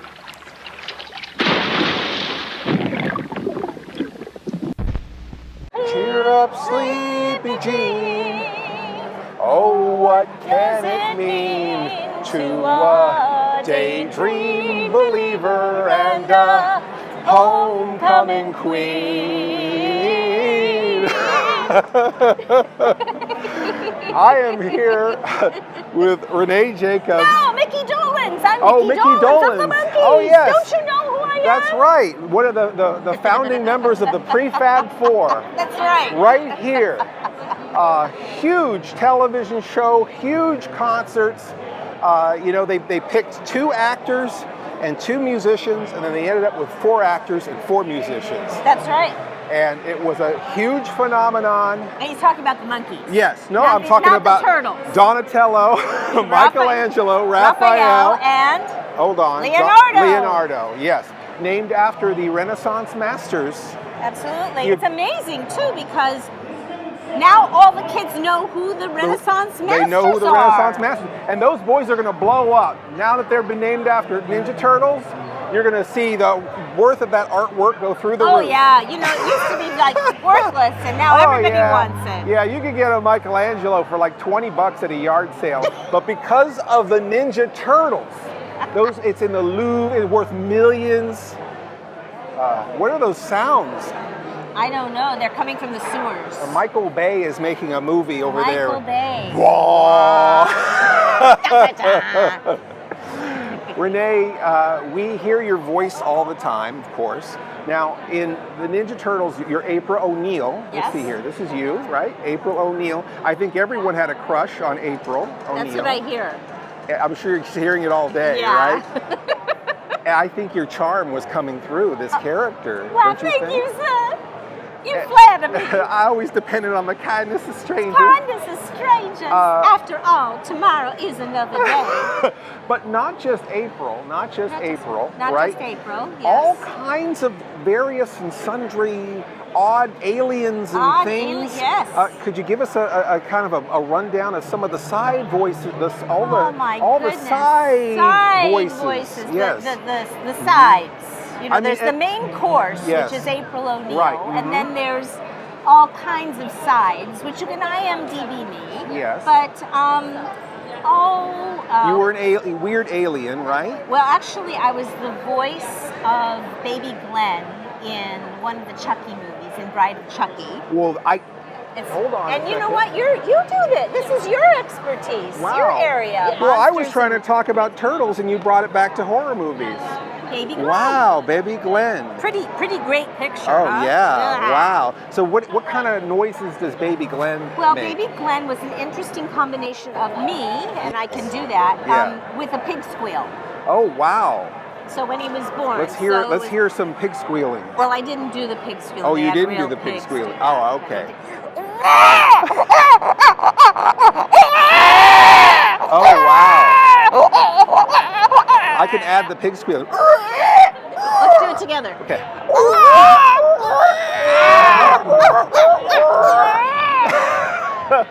So there you go, Baby Glenn. That hurts, man. Which is why I didn't do the pig squeal. So coming back to Ninja Turtles, you did a lot of various characters on that show, Yes. right? You know. We got music. Have you done male and female characters? No, Just all male and female characters? In this mainly. And did they is it like, okay, we need some lines for April, here's a bunch of other people we also need. Is that how that happens? So that's a good question. So in voiceover, you get a contract. Yeah. And they pay you a Okay. fee, right? Yeah. But they can have you do 2 more voices under the same contract. Oh, that's interesting. So in order to save money, they divvied up the supernumeraries. Supernumeraries. The supernumeraries. Yes. All of your favorites, like guy number 1, guy number 2. And girl on the bus. And operator. And all your favorites. And Catwoman. Yes. Yeah, that's right. Desk clerk. You know, April got turned into a cat. She mutated into a cat. And now NECA has a new compilation of toys from Channel 6 News. And so, hence the cat sweatshirt. Yes. So yeah, they did that for all of us. So they tried not to have you paid double contracts. Yeah. So most of the time we each got other voices. So when they had you in there for April, they give you a couple extra voices sometimes. If there were those. If there were a couple of extra. Do you like doing different voices? No. Yo. No, that's a dumb question, right? All right. And okay. And now, I hate interviews too. Oh, fine. Well, I'm leaving. Rose Petal Place. What was that? Oh my gosh! Did you just IMDb me your No, phone? I did. I don't. That was a magic trick. I just Rose psychically. Petal Place. This was one of those things like in the early '80s. I feel it was either American Greetings or various companies. Yes. They took every property that was on a greeting card or a stuffed animal. Hallmark. I was close, right? Yeah, it was Hallmark. Hallmark wasn't American Greetings. That was a guess. No. They would take these things and they had the shirt tails. Might have been just Hasbro. They had the shirt tails. They had the woozles and all that stuff. Oh, I love the woozles. There was Go-Go Racers. But they would take these things that were stuffed animals and things that you find at the gift shop or maybe the gift shop at the doctor's office. Yep. They would take these things and greeting shop cards. At the doctor's they would take these greeting card characters and they would do usually girl cartoons with them. Like Care Bears came from that. Strawberry Shortcake. You'd go when you'd buy it like your dad would be having his appendix out, and then you'd buy him a Care Bear. Oh, you meant at the hospital. Yeah, you'd buy him a Care Bear with a little grumpy bear, or maybe with a rainbow. Yeah. And the Care Bears had a huge cartoon. Right. So Rose Petal Place was kind of in that. It was. Genre, right? It was. And what voices did you do on that? I did Orchid. Everything must have a... What is it? Oh my goodness, I forget the line. I said, For everything there is a place, and for every place there is a thing. Nice. What about Lily? I did Lily. Did you do Fair. Lily too? I did Lily Wow. Fair and Orchid. Those were the two I did. Wow. Yeah. That's amazing. Yeah. Incredible. You're funny. Now, Nobody knows that. Where'd you get that? We're now we've got you're known for your voice, but there was a show called Teachers Only. Yes. Right? Yes. Was that your first acting role? No, I was on General Hospital. General Hospital. Yes, I was on soap. A soap opera. Yes, you see. I was on General Hospital. I played a candy striper. A lot of them came from the tradition of radio, right? Yes. And this is like when it was the stereotypical thing was that mom was at home washing the clothes. Yes. That's why they were called soap operas. Yes, because and also it wasn't just that. The soap companies sponsored Ivory the shows. soap. I think Ivory might have been Palmolive. General Hospital might have been Ivory. No? I don't remember. Palmolive? But they yeah. Johnson & Johnson Wax. All those big companies that made the products that the homemakers, man or woman, that were using, that were home every day, Monday through Friday, they would do these melodramatic shows with, I'm explaining this for Generation X. Melodramatic shows with characters, and it was usually like somebody was having somebody else's baby and this person's cheating on this person. And before reality shows, there were soap operas. That's right. And you were on General Hospital, you were a candy striper. I was a candy striper. My. That was a volunteer. Do we have pictures?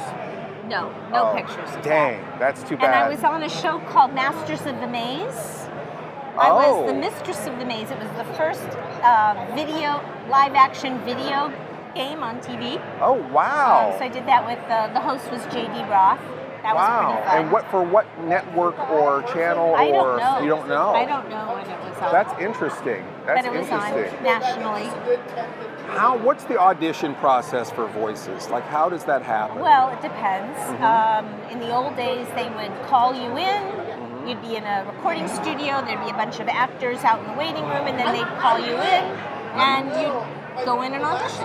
And that's is the director or producer there going, make it more nasal, yes. Give it more this? Yes. Could you say it faster? Yes. Do they have that person there? Yes, they do. Yes, they do. And is this a nerve-wracking process? Yeah. Yeah. It can be. Depends on the director. Yeah. Is there something? What are you most proud of in your career of things that you've done? Actually, what I'm most proud of are my two fabulous kids, and doing a lot of work the right answer. Charity. You have a big charity that you've been raising money for, right? I raise money for scholarships for students attending the Hebrew University of Jerusalem. Wow. It's a major university in Jerusalem, founded before the state was even created. And last weekend we raised $2.1 million. $2.1 million. And money That's goes amazing. to students, and those students are Jews, Christians, Muslims. It doesn't matter. If you qualify to go to the Hebrew University and you are in need, you receive scholarship. Education is a very important thing. Is this an important thing to you? Education? Absolutely. Yeah. You know, it's something no one can ever take that away from you. No matter what happens in your life, no matter where you might have to move to, or whatever happens, that's the one thing they can never take away from you. And when you educate one person, you educate generations to come. Sure, so absolutely. You're helping. There's the ripples in the pond. Exactly. That's wonderful. What a wonderful thing to do.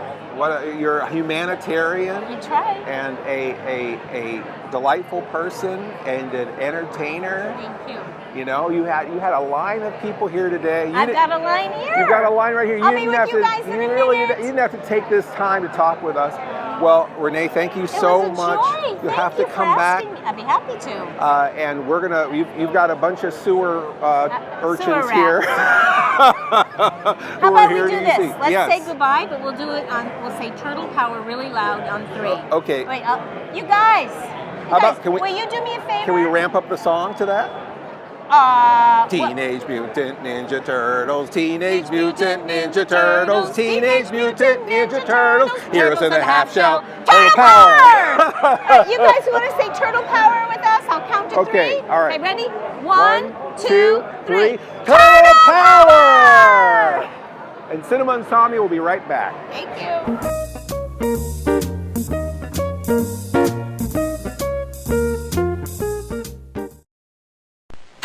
The turtles are assaulting the Technodrome! Inside are the Foot Clan's weapons storage chamber, Krang's laboratory, and Shredder's master control room! Huh? Turtles? Oh, they've been spotted! Now they'll have to watch out for the I Spy radar, that hidden ooze pit, the spike back door! Turtle soup time! Oh no, an ooze scanner, a brain scrambler, and mutant manacles! Can Leonardo rescue them? Sure hope so! Teenage Mutant Ninja Turtles! From Playmate! I'm a Care Bearer. Care Bear. Sharing 'em, pairing 'em. Care Bearer. Braveheart Lion. Needing 'em. Care Bearer. Can't bear to be without my Care Bear. Each sold separately. Sharing all my feelings with my Care Bear. 'Cause I'm a Care Bearer. Care Bear. Resting 'em, dressing 'em. Care Bearer. With Heart Rabbit. Hopping 'em, bopping 'em. Care Bearer. Can't bear to be without my Care Bear. Care Bears and Care Bear Cousins from Kenner. Hey, Joey, I got some stuff you just gotta try. What is it? Pot. You know, marijuana. Oh, well, I don't know. What, chicken? Joey's in a jam. What should he do? Get a pizza. Excellent. Let's see if Joey's that smart. I'm not chicken. You're a turkey. Get real. Joey's the dork. Don't even talk to him. Cowabunga! Mattel introduces the Battlestar Galactica collection. You can imagine the colonial warrior against the evil Cylon Centurions. Cylon Centurions ready? Check. Activate eye scanner. Energize pulsator. Aim laser pistol. On target. Colonial warrior changing scanner to laser. Get it. All right. Each figure sold separately. Batteries not included. Cylon Centurion and Colonial Warrior from the Battlestar Galactica collection. New from Mattel.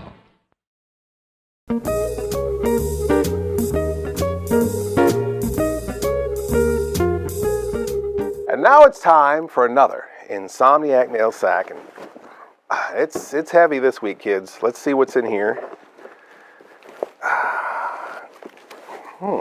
Wow. All right. This one is from Florida. Wow, this is red gators in here, right, Aaron? It's just bath salts. What else could be in here? Tears of strippers. All right, what's in here? Oh, look at this. Buddha's hiding in the box. Buddha Gonzalez is in here. Oh, look at this. To Aaron, Mr. Lobo, and Dixie. So Aaron, this is for you too. We'll read the letter first, right? That's the nice thing to do, right? Yeah. It's like Christmas morning. You want to read the letter first. Okay, here we go. They do in Florida, Dale. Dear Master Video Weed Whacker, this is for you, Aaron. Yeah. And of course, Mr. Lobo and Dixie as well. I understand the agony you go through as a video editor. This is from Thomas Reed, by the way. Did I say that already? No, you didn't. Okay. Thomas Reed writes us that he was an engineer at WFTV and WRDQ in Orlando.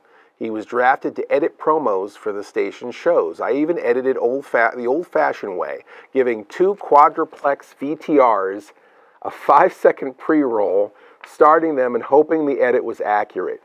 You have it a bit better with editing on computers, except you have to digitize those old videotapes and copy them onto hard drives. This person knows your whole life, Aaron. Thomas is your soulmate. This goes on for a bit here, but it goes down to say, I'm glad to say the boss is feeling more optimistic and creative, and I hope you are too. It's easy to burn out. For 3 months, I worked at both Disney, a job I love, and at a place I refused to mention for legal reasons, which I despised. I worked 7 days a week, no time off unless I was sick in bed. Now I have actual days off at a week. I can appreciate life a little more, and frankly, a lot of the life I appreciate is watching what you guys do. That's very nice. Enjoy your stuff, and remember that your creations on OSI 74 inspire the hopes and dreams inside all of us mere mortals out there in the darkness. You make all our systems go. Yours, Thomas Reed. So this is really an appreciation letter for Aaron's behind-the-scenes work from another person who knows what that kind of behind-the-scenes work is. And oh my gosh, Aaron, Thomas got you something nice. I think there's stuff for you in there too, underneath it. All right. I'm always the last to know everything that goes on. So this is from the Star War. Yeah. For those of you who don't know, this is usually a case that a lightsaber is in. Yeah. Now you have every lightsaber in the world, don't you already? No, I've got 5 of them in the dark saber. You've got 5 of them in the dark saber, and then he got you this one because this is something you've been wanting, right? Yeah. Ooh, look at this, folks. Can you see that? This is, if I'm not mistaken, this is the Emperor's, right? This is Palpatine's lightsaber. Yeah. And it's heavy. This feels like the tailpipe of a 56 Chevy. You don't even need a blade. You just beat someone about the head. Bludgeon them to death. So this, and I feel like you have, you want this? Wow, this is beautiful. And so this, of course, is the danger end of it. And then, what's this here? This is a control it? Is this a control of some sort? Do you know what that is? Oh, wow, it's so elegant. It's elegant and like scary, you know? Now there might be a plastic plug in the tip of them. This is one of Aaron's, so obviously Aaron knew all about this. So Aaron brought one of his swords. Does this just go together like this? It does, but there might be a plug in the tip that you have to take out first. Oh, okay. Do I have to maybe take the... No, it would just be a plastic thing in that. Oh, a plastic thing. Yeah. Oh, a little stopper. Yeah. Okay, interesting. So you take the little stopper out, and then I'm learning this. I only have one lightsaber. I don't have 5 like Aaron does. I have the Luke Skywalker, the Return of the Jedi, and I wept for 3 days when I got it. And so there's this... How does it go in there? There's little nubs that you have to line up with the slot, and then it'll slide down and turn. Okay, all right. I want to be gentle with this. You think there's something else in here? I don't think so. I don't think so. Oh. Yeah. Oh, is it supposed to make a noise like that? Yeah, that's and then when it's in. Do you turn it? Usually it makes that noise once it's turned into place, once it's so turned. You should be good. Okay. So there should be a button somewhere there's on a green button here. Should I hit this? Try it. Okay, that doesn't do it. All right, what about down here? I think that's for charging it a little. Oh, this thing here? Yeah. All right. Oh, wow. Your hate has made you powerful. So, it wasn't turned all the way because that. Oh, I see. There. Yeah. I bet you that's right now. Yeah. There we go. So this is the Emperor's lightsaber. And wow, this is awesome, Aaron. You have to let me play with this sometime. Maybe we'll have a duel out in front of the studio. Luke Skywalker versus Emperor Palpatine. This is great. So, you know, this will be good when you're blowing off steam. when you're beating that Mr. Lobo dummy in your office. So thank you so much, Thomas, for this. Wow, that's nice. And I love that the appreciation for the show is getting extended to Aaron and the people behind the scenes. I think that that's really lovely. That speaks volumes about how kind our viewers are. And you said there was more stuff in here. Yeah, they were wrapped in plastic, so I think you tossed them. Did I just toss them out? I believe so. Okay. Yeah, there was at least 1, maybe 2 things in there for you. Oh, okay. I almost threw this away in the garbage. All right.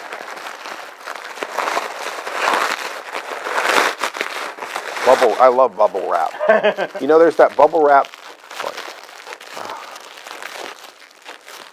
Just give me a minute. There's that bubble wrap that doesn't pop. Oh, yeah. Whoever invented that, I hope they hunt them down like a dog and kill them in the street. Along with the guy who made the popcorn jelly bean. Okay. Trying to play God. What is this?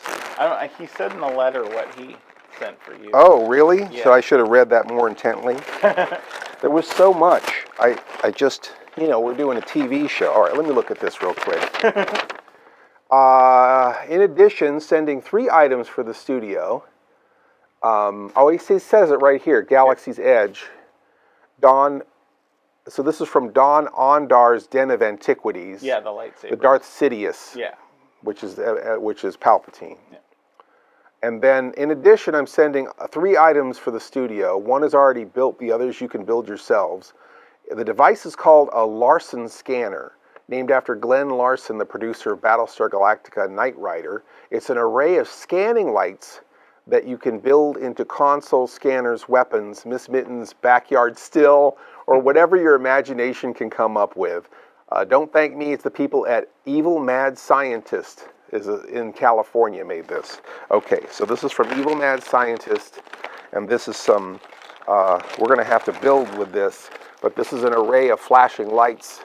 I don't know if you can see it through, maybe I'll take it out of the sandwich bag. But it's an array of flashing lights like you see on KIT, like in KNIGHTRIDER, right? Or in Battlestar Galactica. Yeah. And then these other things are kind of similar items, like little, oh yes, wow, very cool. So we can have, maybe when we refurbish Abacus, yeah, that's what I was thinking. we can include some of these lights, these Battlestar Galactica lights. That's fantastic. How lovely. That is exciting. Thank you so much, Thomas Reed. We appreciate you so much. I think that, again, I think you are a fine example of how kind our fans are, how smart our fans are, how appreciative our fans are, and I hope that you're feeling appreciated because this is very generous, way over the top. The rest of you out there don't have to be as generous as Thomas. We're happy to see a piece of fan art or a letter, but cleverly concealed cash is also welcome as well. You can send Mr. Lobo your correspondence at Mr. Lobo, care of OSI 74, Box 74, at Glen, Pennsylvania, 19310. All right, I want to play. There.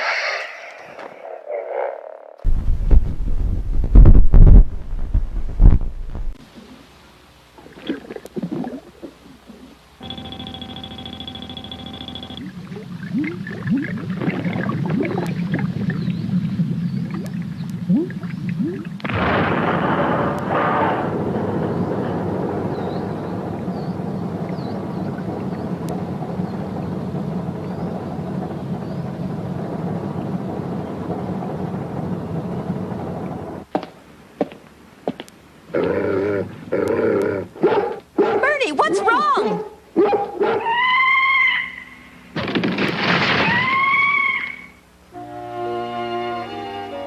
Hey! Reg, I've located the baby brontosaurus hiding in the bush.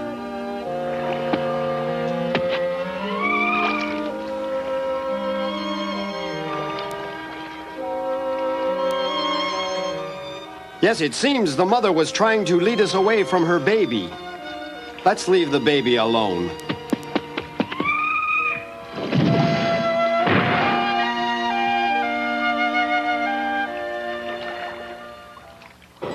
Josh, you did a great job. Too bad the mission failed. I guess I was expecting too much. Amazing how a thing that big can move. Yeah, I can't believe how fast she attacked. Underwater, the dinosaur loses weight. That's why the anesthetic gun and bomb didn't work at once. Next time, I guess I'm going to have to use a steroid anesthetic. It took over 10 minutes for the anesthetic to take effect on the Allosaurus, so she will take at least an hour. Yes, you're very smart, Josh. Uh-oh. Yeah, another earthquake. It is so unstable here. I think we'd better use the baby as a decoy to get the mother out of the lake. Here she comes! Take positions, everyone. Okay, Captain. Shoot the net gun. Done.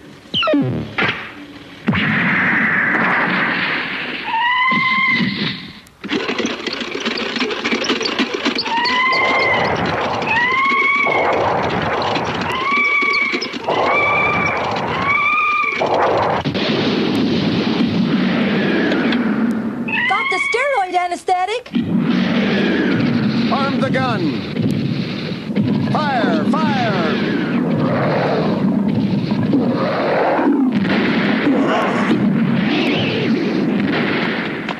I think the drug is starting to work. Yes, Josh was right.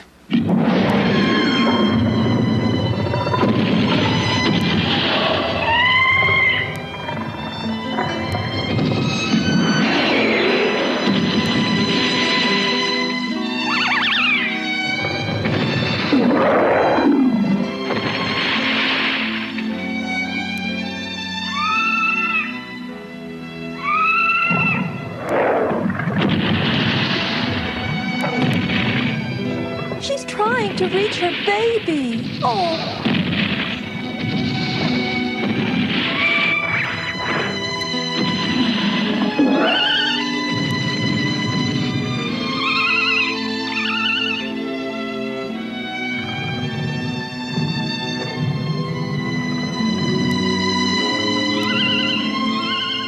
Oh, she's crying real tears.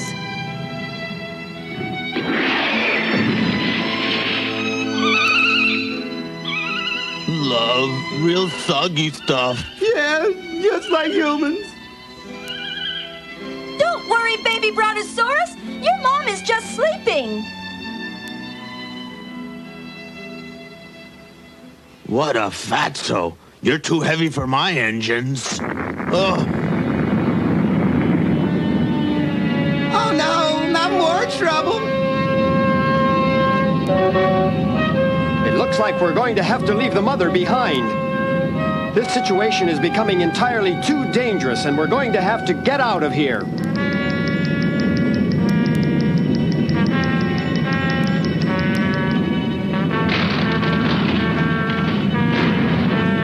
Let's go. There it is. George speaking. Come on, Branch. Ah!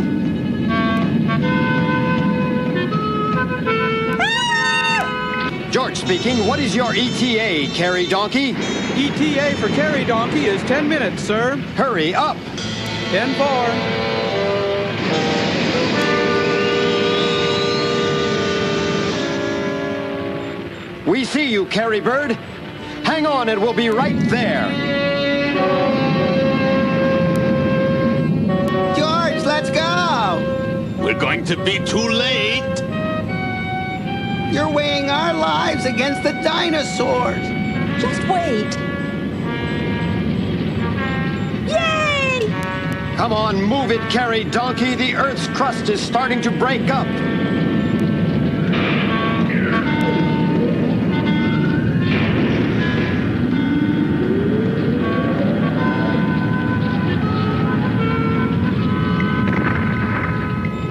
Easy now, easy.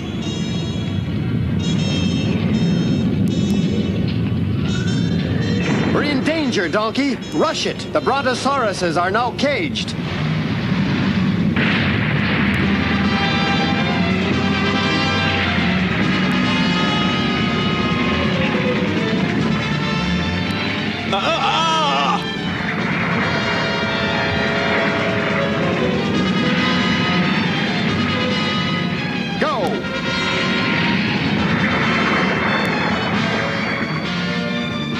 No time to waste here.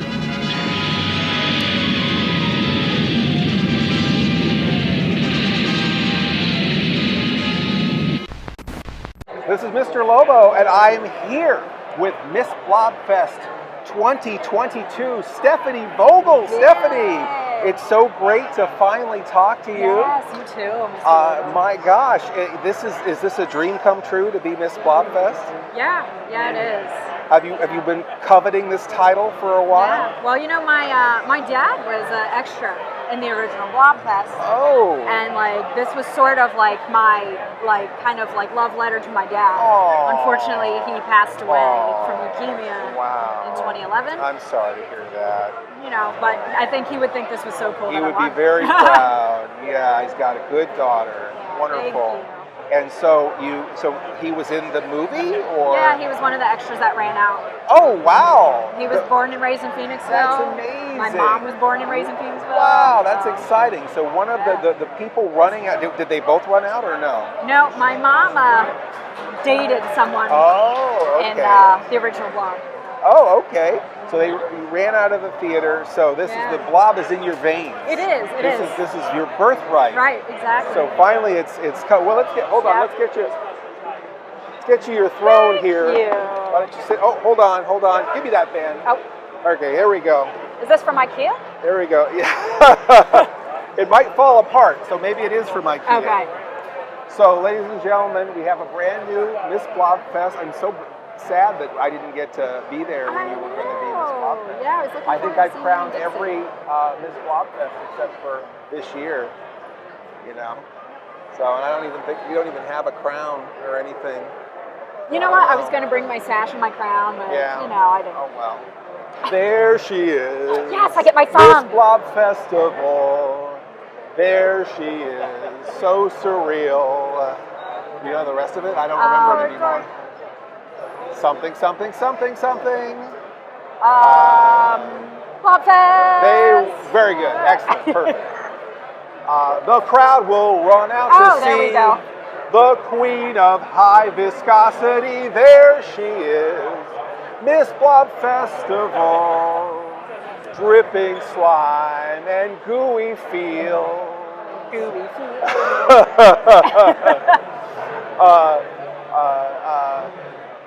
Like that something gel with her all-encompassing formless form. I don't know. So there she is. Oh, wait. Wait a minute. There's my Miss Blobfest tattoo. Oh, wow. Look at that. Yes. There she is. Miss Blob Festival. Yeah. Oh, wow. That was great. That was terrible. But, you know, if we had one rehearsal. I know. One rehearsal, it would have been perfect. So, you were at the Blobfest. You were on stage. You got the crown and the sash. What else did they give you? I got my lovely bouquet. I got some little enamel pins. Got free drinks, popcorn, which if you ever go to the Colonial, you have to get some popcorn. Popcorn in Phoenix. I don't know what they put in it, but... You don't want to know. Oh, okay. Yeah, you know, it's better. Some things are best left unknown. True. And what's in the popcorn is one of those things. But, you know, that's the magic. Yes. Put the little herbs and spices and whatever, and just make it. So how are you going to use your title to make the world a better place, Miss Blobfest? Well, I would like to just get people more together with horror. I like that. More together with horror. Yeah, I mean, I've been to like horror cons, and the horror community is so positive. Everyone's so nice. You know what I want? I want a horror con that happens at night. A night con? Yeah. You know, I mean, we always try to, you do these horror cons, and, who's at 10, up at 10 a.m.? Who are these horror fans who want a horror movie at 10 in the morning? Can we get a nighttime horror con? Somebody make a nighttime horror con. I think that's what we need. Maybe we could spearhead that together somehow. Yes. You know? And then light it all spooky. It's almost like banquet tables and fluorescent lights. I like it. Turn those lights off. Bring in some candles. You know what I mean? Spook it up. Haunted house. Spook it up. I like it. I like how you think. And then, so bring the horror. What was the thing you said? Not bring the horror. Just bringing people together in the community. To get in the horror together. Yeah, for sure. All of us. All of the people doing all the interesting things. And you know what's interesting about horror is every person, there is at least one film that they can relate to that's a horror film. For sure. You have one that is like that one film that's your favorite that maybe you saw it when you were a kid and it just stuck with you. What's that film for you? Oh my gosh, Mommy Dearest. No. Wow, that was not where I thought that was going to go. No more wire hanging. Right. That is a terrifying Me and Roxy film. have jokes about that, the other Miss Blobfest. Pretty Woman, terrifying Right. film. That's a film that bothers me every time it comes on. Right, but actually, I think the first horror movie that I saw was Children of the Corn. Wow. So yes, Children of the Corn. Yeah. That's a good one. That's Yeah. a classic. Yep, I still remember that diner scene when they like sliced the guy's hand off. And, Yes. Yeah. And those kids were creepy. Right. Right. And you know that wasn't like, you know, there's no planets exploding in that movie or anything. It's a very effective movie with a very minimal budget, very inspiring. Yep. You know, for all these, we got so many cool people who are doing things on a shoestring. There's all these amazing, like the Mahoning Drive-In, and the Colonial Theater, and you know, there's a lot of things happening in Pennsylvania. I think we could bring all the horror together. Right. Getting it together. Get the small cinemas back into back. Showing movies that people of different generations didn't get to see at that time. It would be great to see Children of the Corn in the theater. Right? Yes. You got to talk to the Colonial about that. That would be nice. I think that's a good. I think you should spearhead that. Yeah. For sure. For sure. Would you like to kick us off into a commercial? Sure. Okay. All right. You got it. So we'll be back after these messages with Mr. Lobo. It's the new Star Wars lightsaber from Kenner. Inflation required, batteries not included. You can pretend you have powers when you switch on Kenner's Star Wars lightsaber. Ready to feel the Force? Yeah! Switch on your Star Wars lightsabers, close your eyes, and go! I got it! Me too! Zap! You passed the test! The Force is with you! The Star Wars lightsaber, new from Kenner. Balloons not included. On your mark, get set, go! Hey, what the f***? No way! Suck my I believe I knew your mother, son. You know my mom? Would your name happen to be Johnny? Yeah. What's it been, 13 years? What? 14? My lord, it's like I'm looking in a mirror. Does your mother still hang out at dockside bars? Dockside bar?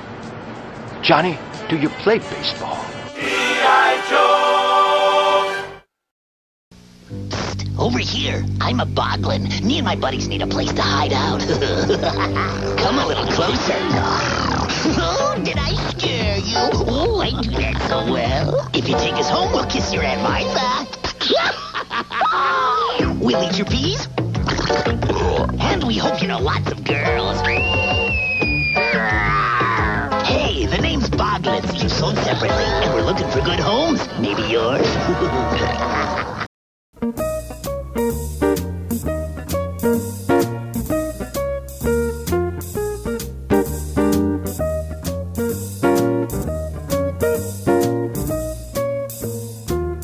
We are at Comic-Con? No.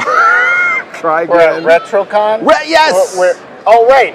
Retro, See, right over there. It says it right there. That's why they have that sign. This 'Cause when you con is stand so here, you go, old, it's retro. Oh, retro. You know, what is the meaning of retro? Because retro is something new that's in the style of something old. It doesn't mean it's old. I don't know. I'm pretty old. Well, well, we're all old here. That's why we like all this old junk. Right. But I'm just saying, but Vintage Con doesn't sound as cool, I guess. No. Right? So, Tim, we know you from your work in puppetry. You worked with the Henson folks. I did. I worked directly with Jim Henson. You worked on Fraggle Rock? Fraggle Rock, Muppet Show. Dark Crystal or no? Dark Crystal. Dark Crystal. Sesame Street. Sesame Street. And Great Muppet Caper. Great Muppet, that's a great one. That was done in England. That one produced the best line of McDonald's glassware. Was the Great Muppet Caper.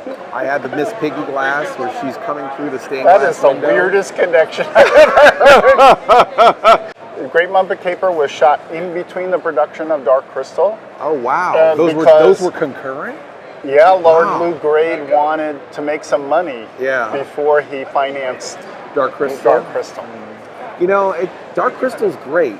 It is. But I think that Henson fans had a hard time warming up to that sort of more of a serious. You have to think that back then, people saw, oh, a new Jim Henson movie, and let's take the kids. And that's a they scary took movie. the kids, and they were all running out of the theater. Screaming! Boglins were amazing.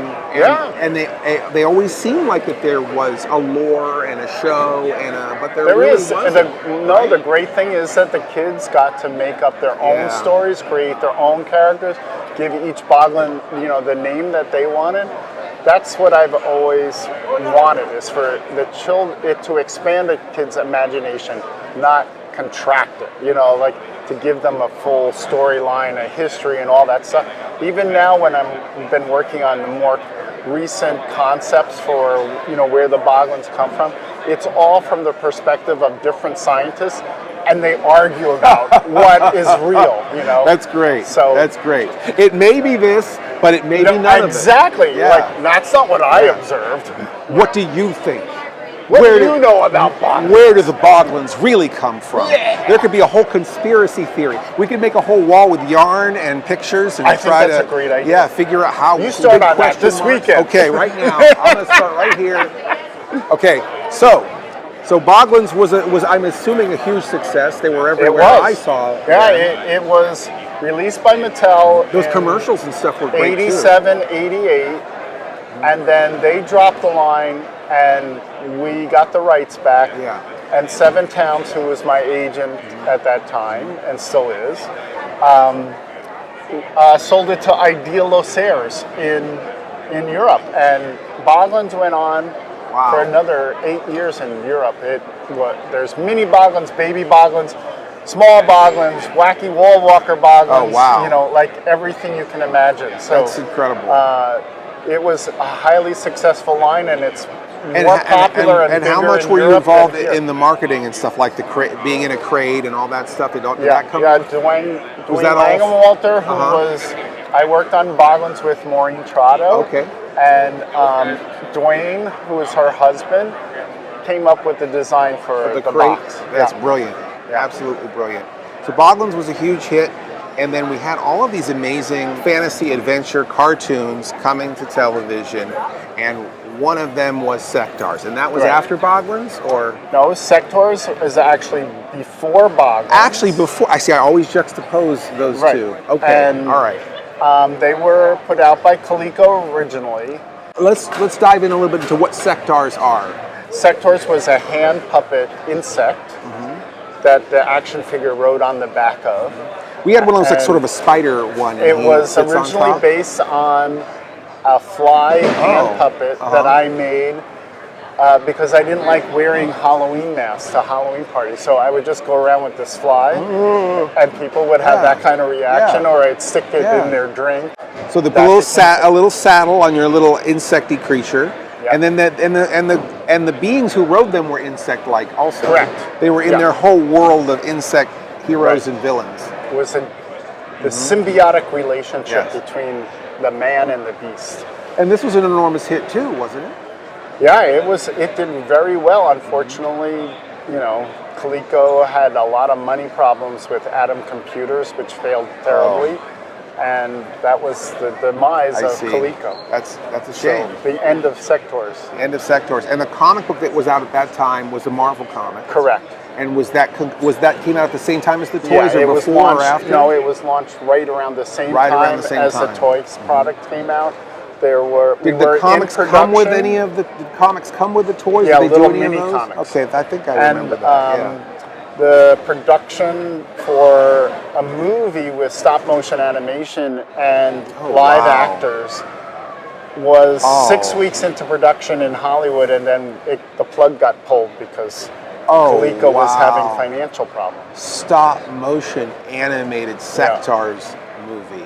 That would have been incredible. Live actors. With live actors as the writers. And the script, the first script version was written by Ralph Bakshi. Oh, wow. And the second script was Ralph Bakshi. Written by Larry That would have been Brody, saucy. Who wrote He shouldn't the be doing a kids movie. For Conan the Barbarian. Oh, wow. Now that I feel like is the guy. It would have been awesome. What a shame. But it wasn't the time. It wasn't to be, and Now Sectars is being re-released. But the time of Sectars is coming now. The planets are finally aligned. Yep, by Nacelle, who is the production company who did the toys that made us on... The toys that made us. On Netflix. Which became a phenomenon unto itself. Yeah. Well, it's always great talking with you, Tim. Yeah, you too. It's always fun.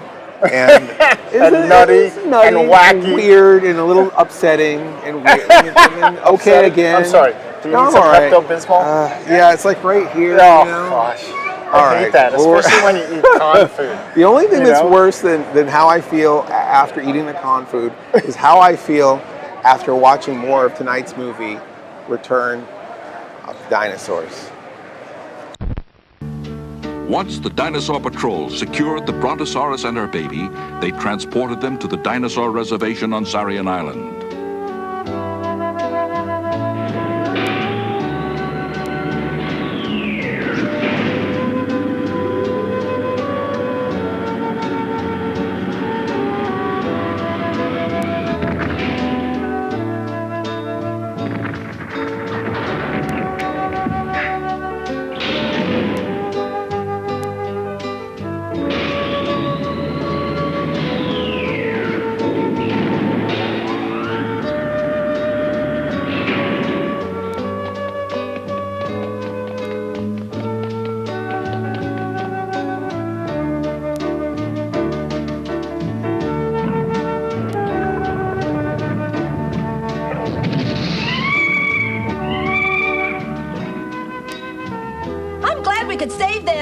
So am I. The reservation is only temporary, but soon we're going to have a large home for them.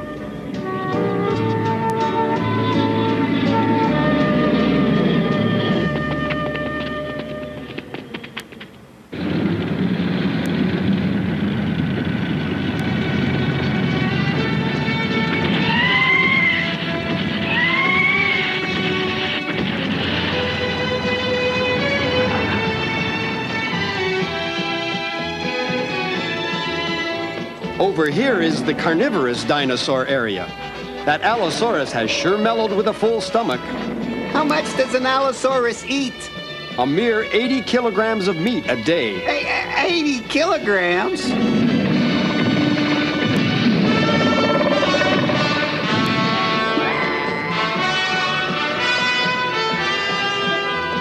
Dinosaur Patrol! Dinosaur Patrol! Emergency! Return to headquarters immediately!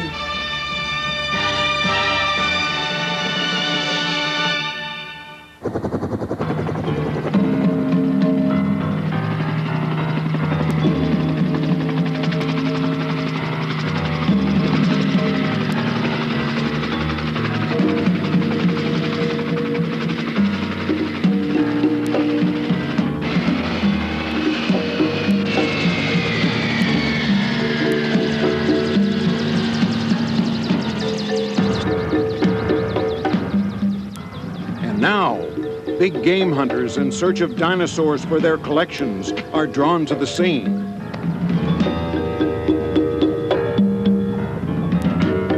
There's the IONC headquarters. We'll intercept their communications. We have just received an urgent message from Australia. This is the Australian branch of the International Organisation for the Conservation of Nature, calling Dinosaur Patrol. A dinosaur has just been spotted in Victoria Desert. We're off to Australia. Fast! Come on, fast!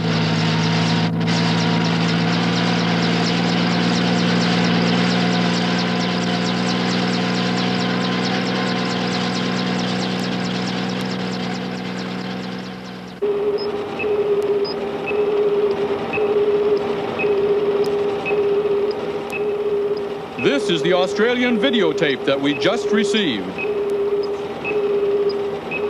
The ground is all broken up. Oh! Look! A dinosaur! Stop. Magnify that.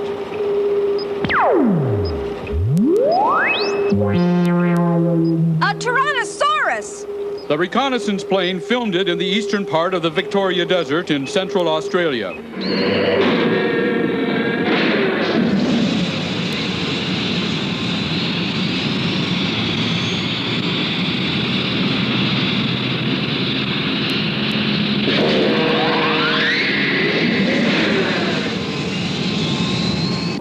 70 million years ago in the Cretaceous period, the Tyrannosaurus terrorized the land, 15 meters long and weighing about 7 tons. Oh! This carnivorous and ferocious dinosaur demands much respect and caution.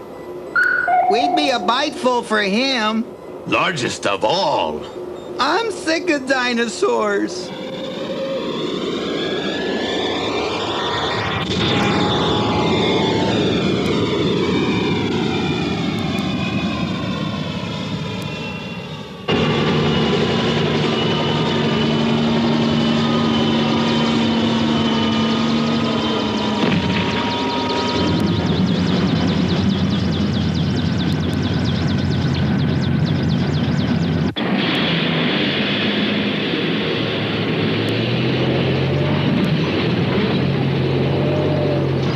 I'll take the seagull. I'll go with you.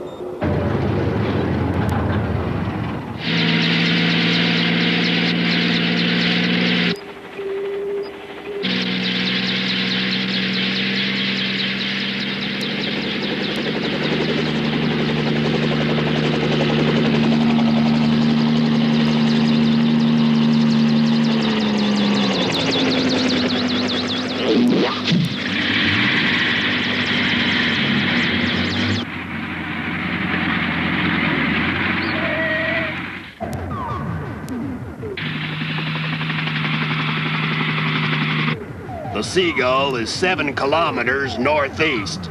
They're searching above. Hide the tank under the trees.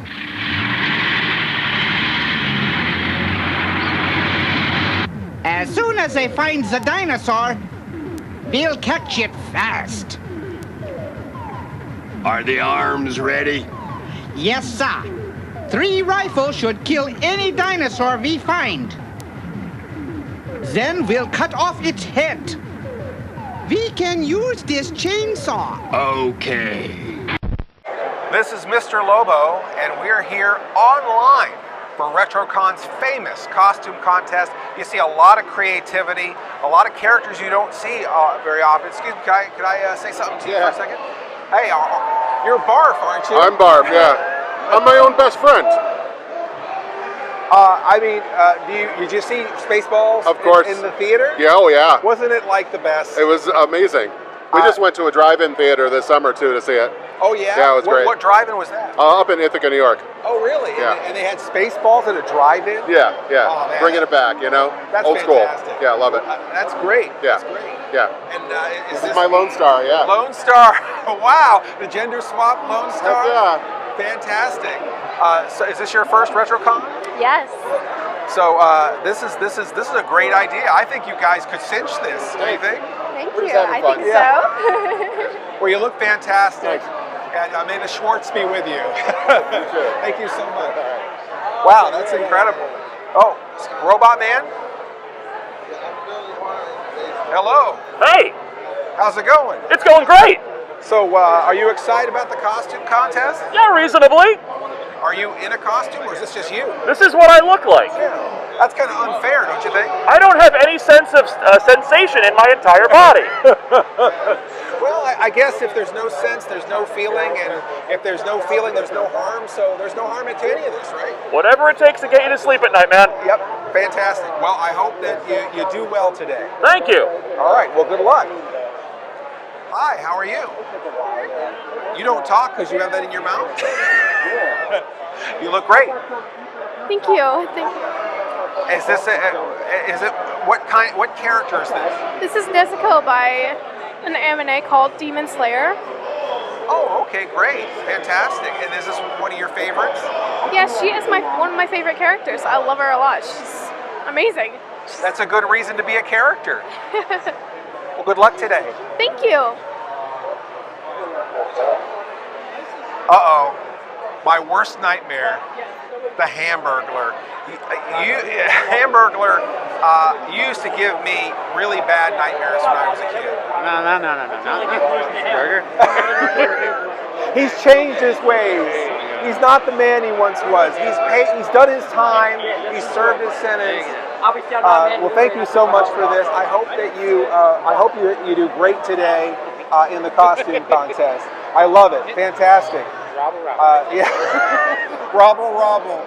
He was great on Peacemaker, wasn't he? All right.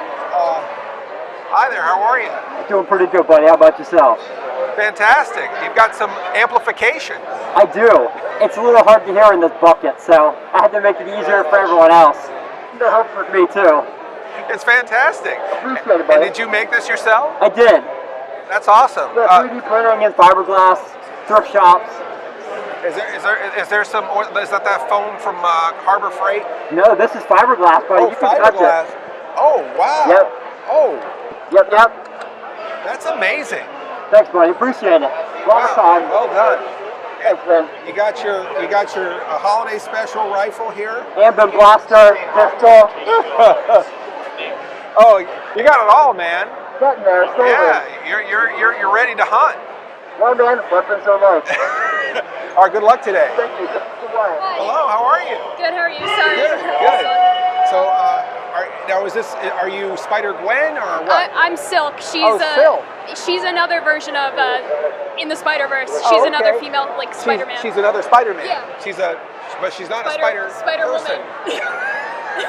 It's so confusing. Yeah, there's a lot. But that's great, though. You know, I mean, the thing is I think that premise is so. Anybody can Spider-Man, and that idea is big. Yeah. That anybody could be Spider-Man. When I was a kid, I wanted to be Spider-Man. We had career day at school, and people were like, "I want to be an architect. I want to be a truck driver. I wanted to be Spider-Man." That's a smart decision. And then the teacher said, "That's not a job." Can you believe that? Yeah, being a cosplayer is the job enough. Right. Well, good luck today. Thank you.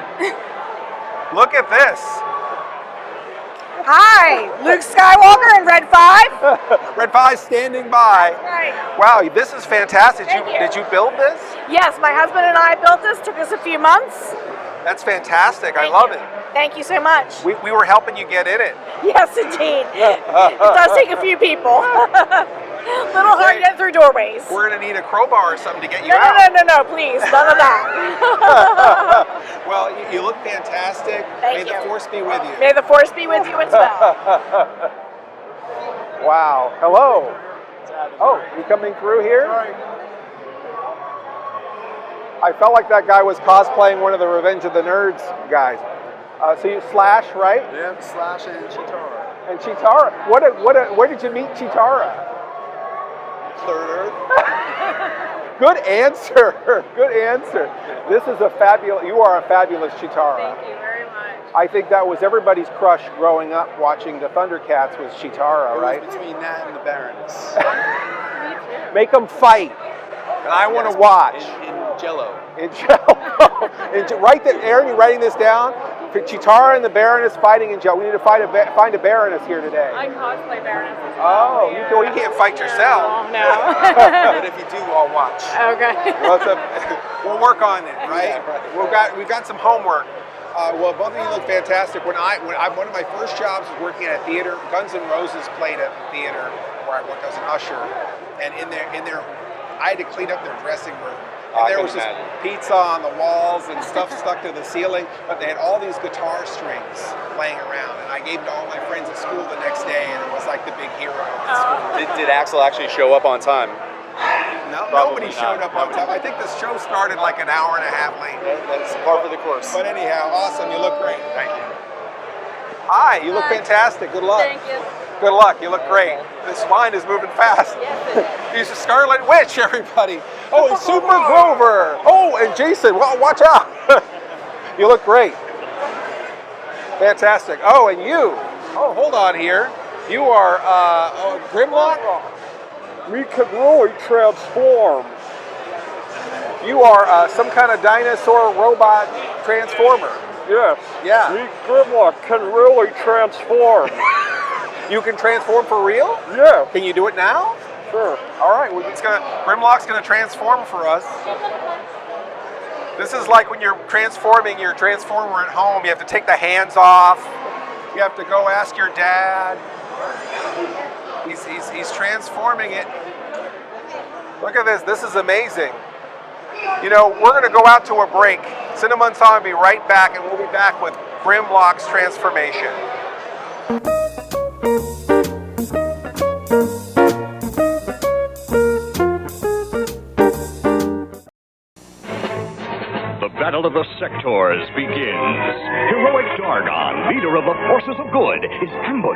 evil sectors. With the help of his loyal insectoid Dragonflyer, he fights them off. But they're just bait for the real trap. A far more treacherous enemy is waiting. The evil General Spytrax. Will heroic Dargon be caught in his web? Watch the next episode of Sectors by Coleco. Our producers need a lot of help.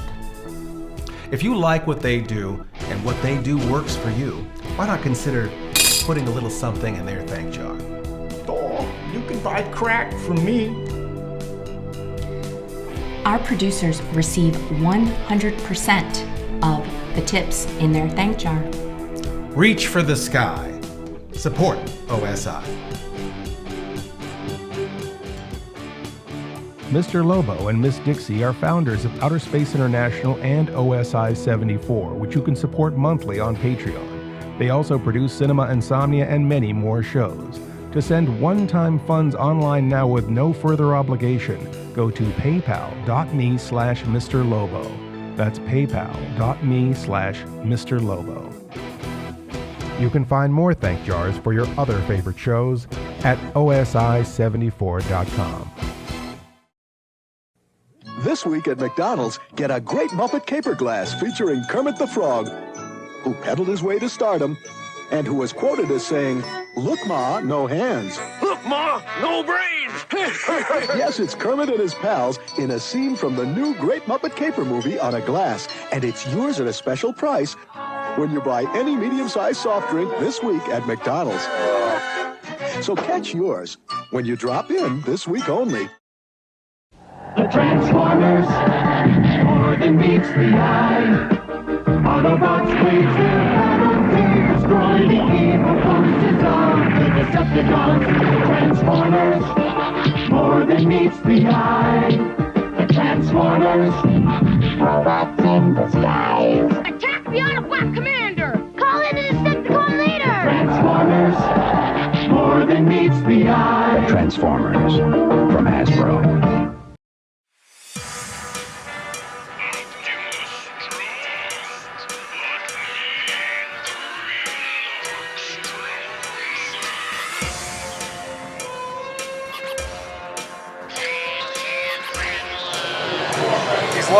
Losing his place in line for this.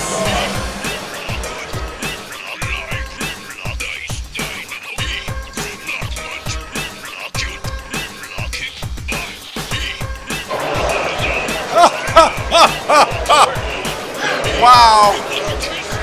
Wow. This is something else.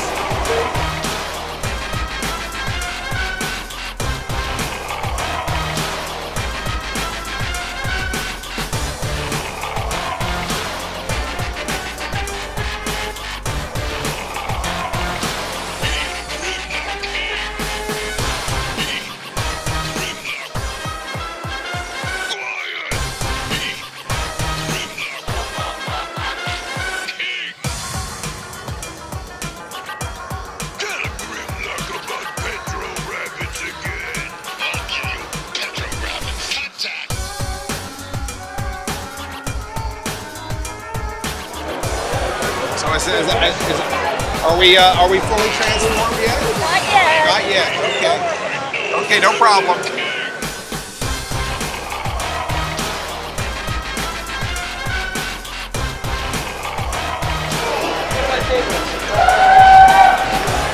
So I guess the whole line has passed this poor fellow up. He wants to be part of the costume contest. He was in the middle of transforming into a robot. Still in the middle of transforming.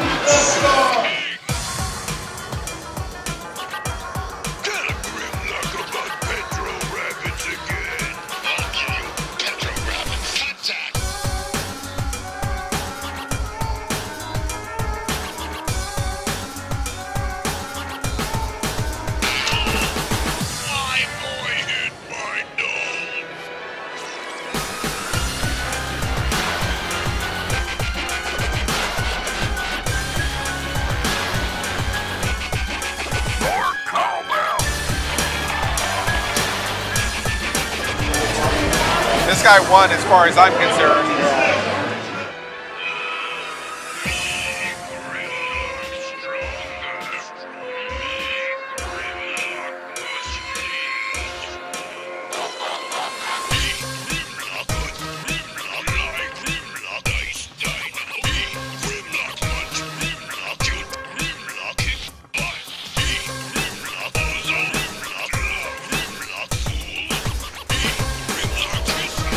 He's almost there.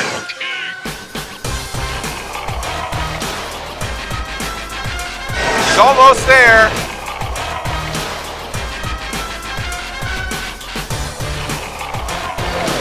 This is incredible. I'm so sorry.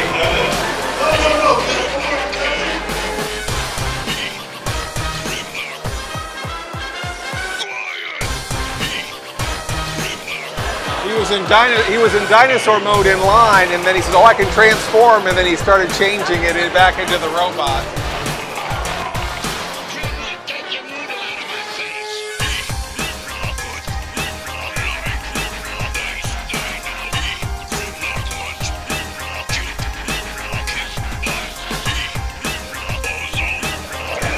All right, ladies and gentlemen, from Transformers, the Dinobots, I give you the one, the only, GRIMLOCK!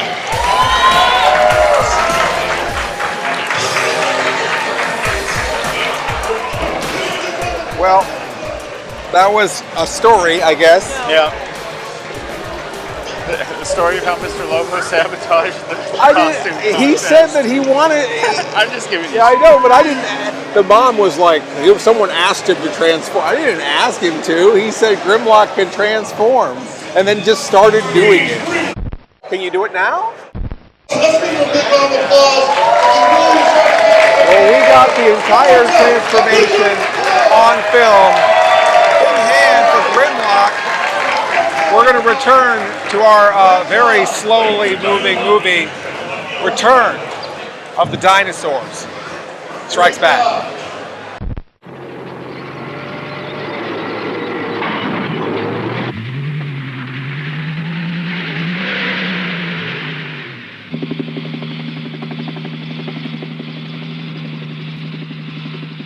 Look! Footprints over there! I've sighted the target 20 kilometers west of you.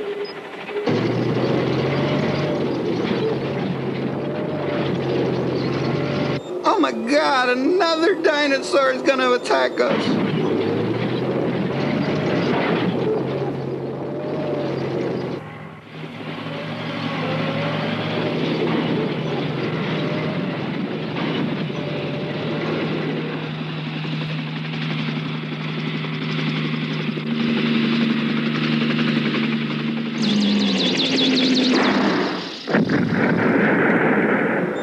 The sand.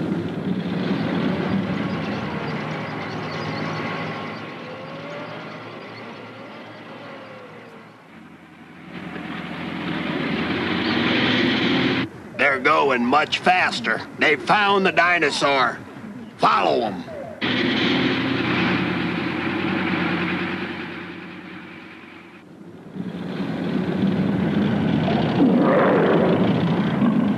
Take your positions.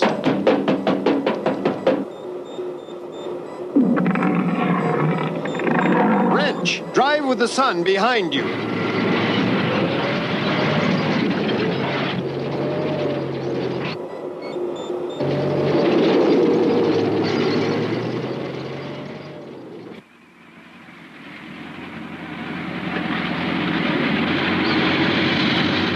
A Tyrannosaurus, what I've dreamed of all my life. Go, go! Let's get moving, Glenn.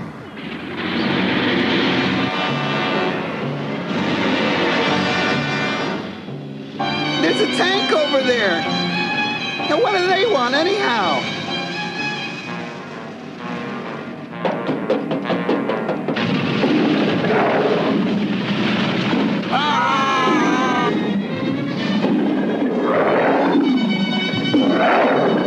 Shoot it! Shoot it! He'll kill us!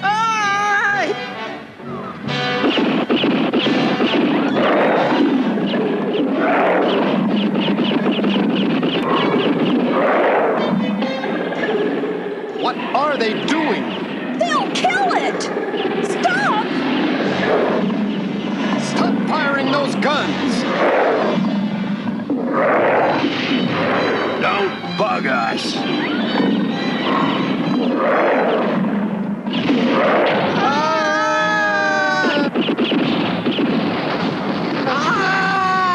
I said stop it.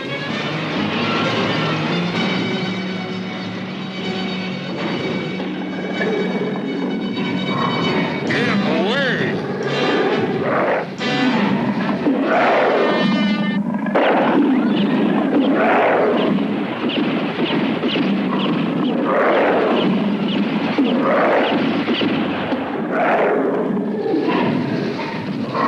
Don't intervene. It's protected.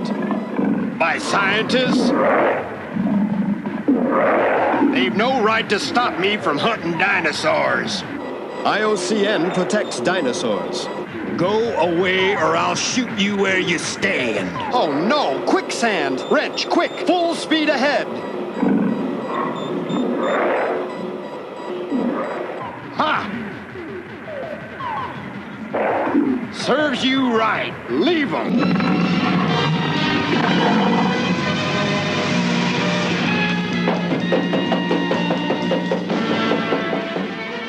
Launch the forward anchor.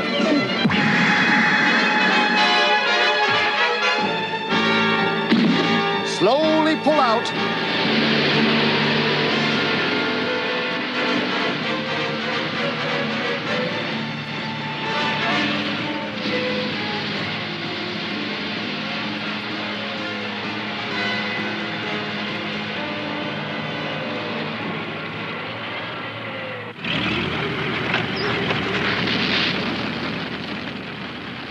I know they're evil men, but we must rescue them if possible. Wrench, to Seagull. Yeah.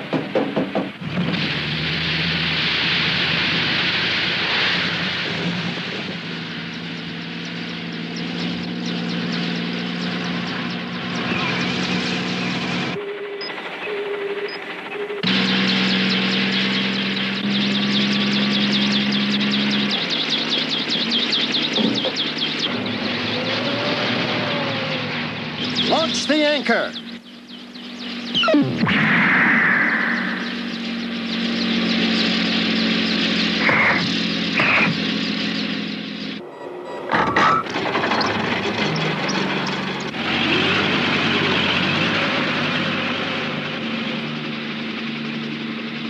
Better thank us. You're bad men who should rot in the sand.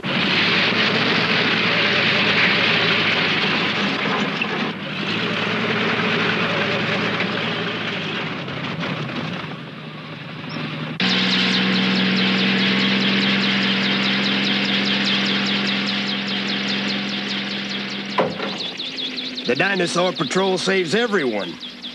I want you to promise not to kill dinosaurs. After the Tyrannosaurus.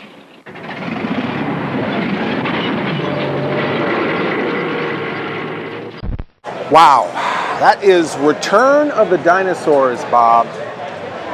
One of my favorites. Yeah, it's a class. The classics never die. Right. Never die. I'm here with Bob Budiansky, writer, artist for the Transformers Generation 1. The Marvel comics were really lush and fun, and were really filled in what the cartoon didn't or couldn't do sometimes, I felt anyway. This is an interesting combination that you're an artist and a writer. How did you come to this project, or how did this project come to you? Well, I was a Marvel editor. I was a staff editor. Oh, wow. And so back in November of 1983, the editor-in-chief at that time, Jim Shooter, who, by the way, also wrote the backstory that established who the Transformers were and still are today. Oh, wow. He was looking for somebody to develop the characters. There were 26 initial characters. Did they bring you images of these characters? They actually brought us the toys. Oh, the toys. Because the toys were all adapted from, Hasbro had made a deal with two Japanese toy companies, Bandai and Takara. So basically they had made some kind of a deal with these toy companies to license those products and rebrand them as Transformers. And they might have repainted them, given them different color schemes. But anyway, to bring it into the American marketplace as the Transformers. And so they approached Marvel to develop those toys into characters, storylines, comic books, So you were into it right at the very start of it all. Almost. Actually, Jim Shooter hired a different editor-writer to write all the character profiles and name them. And for whatever reasons, he wasn't happy with the work that was turned in. So a couple of the names, like Optimus Prime, for instance, survived from that first writer, but Jim wanted somebody else to develop it, and eventually he came to me. I was a staff editor. I didn't have much writing experience. I was no more as an artist. I had been the full-time artist on Ghost Rider just a year earlier. Ghost Rider is a beautiful comic book. You know, is he a fun character to draw? I'm A guy with a flaming head. What else could you want? Chains and flames everywhere. Sure, yeah. I love drawing Ghost Rider. The motorcycle, maybe not as much, but the character, yes. Yeah, that's all the technical. That's a wholly different kind of art when you start drawing machines like that. Yeah. Actually, Jim Shooter hired a model maker who was on staff to build me a plastic, from a kit, a plastic Harley Davidson chopper. Oh, wow. So I would have it as reference while I was drawing Ghost Rider. When we're drawing, now you drew, obviously, did you draw on the comic, the Transformers as well, right? I only drew a few covers. Okay. I was the writer on the Transformers. Okay. So I did design a lot of covers for other artists to draw, but since I was a full-time editor, and I was writing one book a month for Transformers, also adding to my work plate, drawing a comic book was impossible. I didn't have the time. So I really just limited myself to doing cover sketches for other artists. Did the artists have the toys for reference? Well, the initial batch of toys, like I said, were from these Japanese toy companies. But once Transformers took off, Hasbro had to generate new toy designs. So we got what were called model sheets. So these were the actual model sheets that their designers created to share with everybody in the corporate world and the toy makers, the toy manufacturers, and then eventually we got them as well. So we were basing all of our toy reference on the model sheets. Wow, that's incredible. On a personal level, what kind of pride does this give you to be part of the legacy of the Transformers? It's wonderful. I worked on this material almost 40 years ago. And here we are, I am right? today, and I'm being interviewed by Mr. Lobo himself about the work I did back in the 1980s. So I think it's great. Back then, nobody expected, especially me, nobody expected that years, decades later, Transformers would still be a going concern. It'd be $1 billion movie franchise property. There'd be all this attention in the media. Comic books are still coming out. Toys are still coming out. I'm getting invited to conventions all over the map. So yeah, it's wonderful to be still connected to it in this way. Well, thank you so much for all your creativity, all your great characters. I mean, how many of these characters, you named a whole bunch? I wound up naming about give us a handful of some that you came up with the names okay. for. Well, like I said, I named about 250 over the 5 or so years I worked on it. Wow, that's a lot. And I wrote all the character profiles that were on the back of the packaging. Oh, the little cards that you cut out? Wow. Yeah. So I wrote all that for Hasbro. And some of the names that you might have heard of if you're a Transformers fan: Megatron, Bumblebee, Ravage, Ironhide, Starscream. I could go on, but I think you want to get back to the movie eventually. I definitely do. We're going to have to take a break pretty soon, but those names are so snappy and so great. Do you have any involvement with Grimlock? Yeah, I named Grimlock and all the other Dinobots. Yes. Oh, you named Grimlock? I named it. Yes. Okay. Well, we had a problem earlier today where we had a run-in with Grimlock. He was trying to show us how to transform, and he kind of missed his space in the costume contest. And I think it might be sore. This dinosaur might be sore at us. Is that a problem? Grimlock has been known to hold a grudge for a very long time, and he has his Dinobot friends. So if I were you, I would be I'd be looking over your shoulder quite a bit. Okay. All right. Well, thank you, Bob. We're going to have to get running. Yeah. We'll have to come up with a plan. Cinema Insomnia. We'll be right back.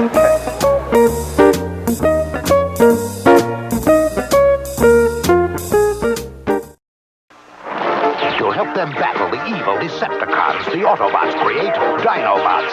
Dinobots wage their battle to destroy the evil forces of the Decepticons. Decepticons are attacking! The Dinobots get them! Can't beat the Dinobots! Transformers! Robots in disguise! The Transformers! Transformer figures, each sold separately from Hasbro.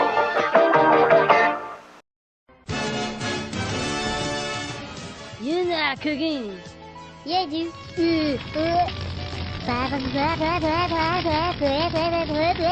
Pork chop sandwiches. Oh, get the out of here. What are you doing? Go, get the out of here, you stupid idiot. We're all dead. Get the out.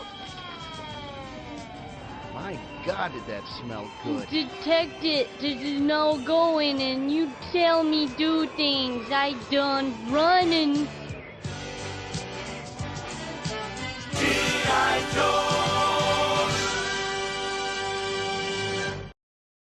Captain Power has come to TV, and you can be part of it.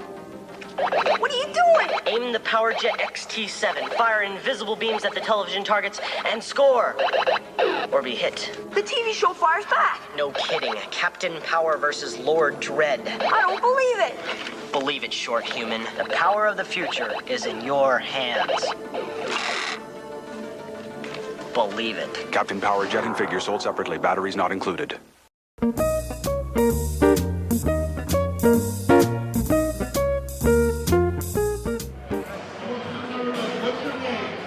We've got to fix this. There's got to be a way to fix this problem. Great Scott, I know exactly what to do. Hey Tom, could I get the keys?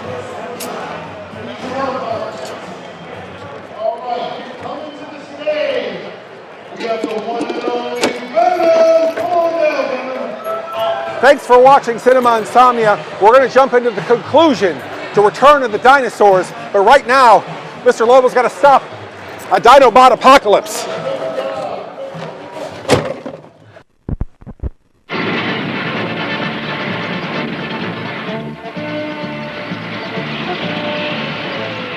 Full speed ahead. Right, 20 degrees.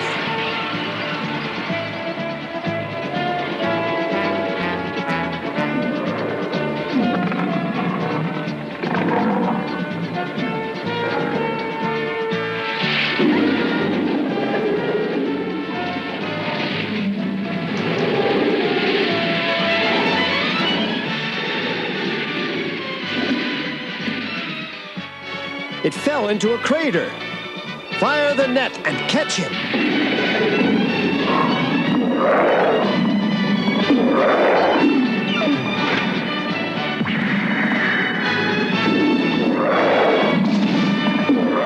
Pull it up.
Monster, we just saved you.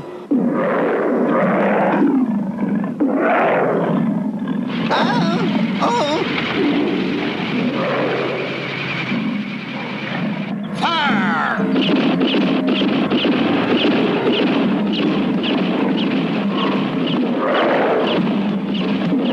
Don't you remember? We helped you.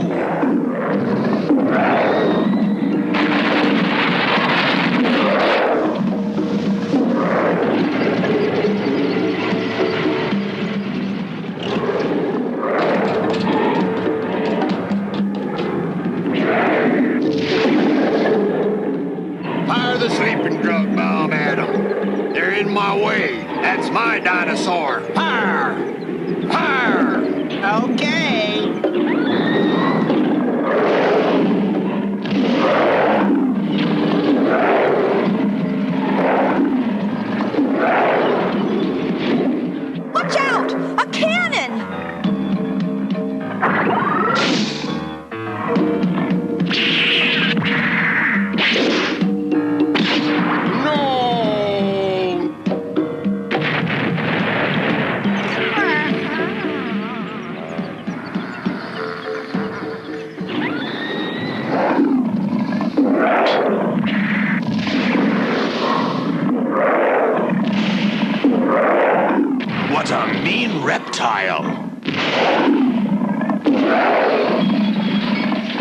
Retreat! Retreat!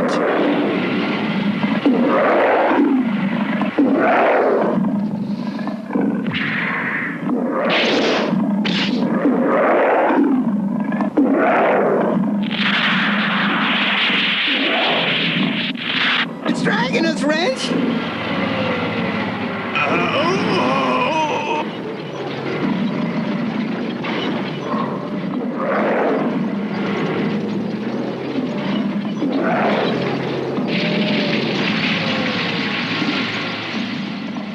Wrench, hold on!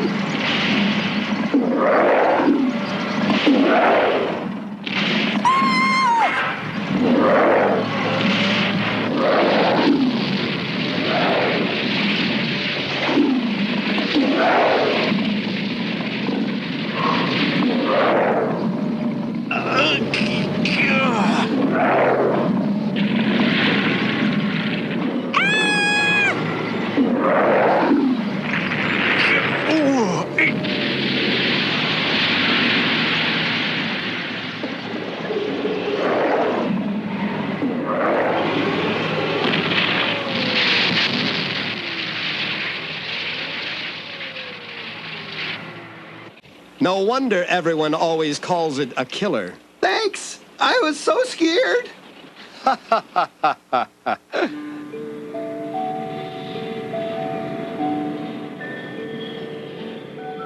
They'll be sleeping a while. They should be taught a lesson, ingrates. It'll be all right. They'll wake up when we're about to leave.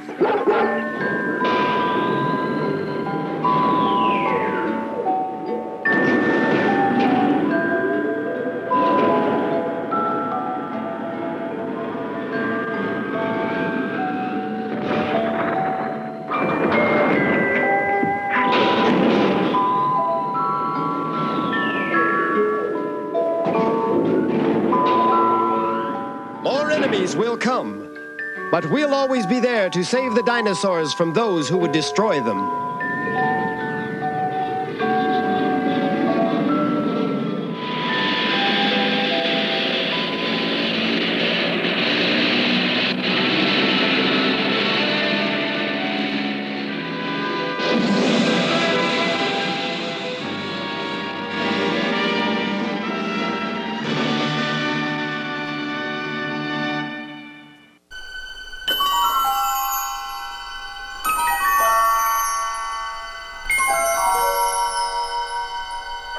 Here we are at beautiful RetroCon at the RetroCon Expo Center in RetroCon, Pennsylvania.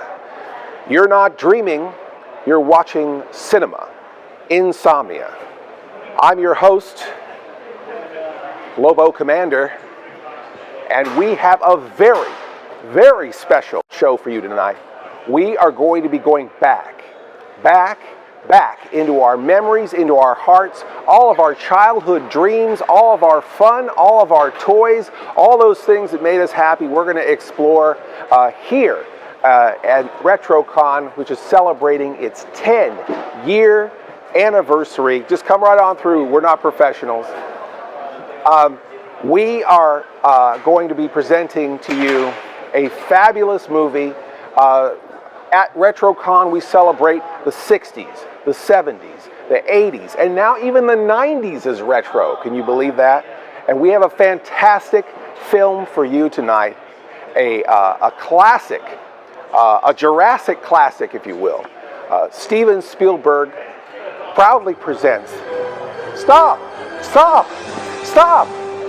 I'm from the future. Don't do the episode, Mr. Lobo. You're gonna take off the Dinobots. Wait, I'm you? You're me? I'm...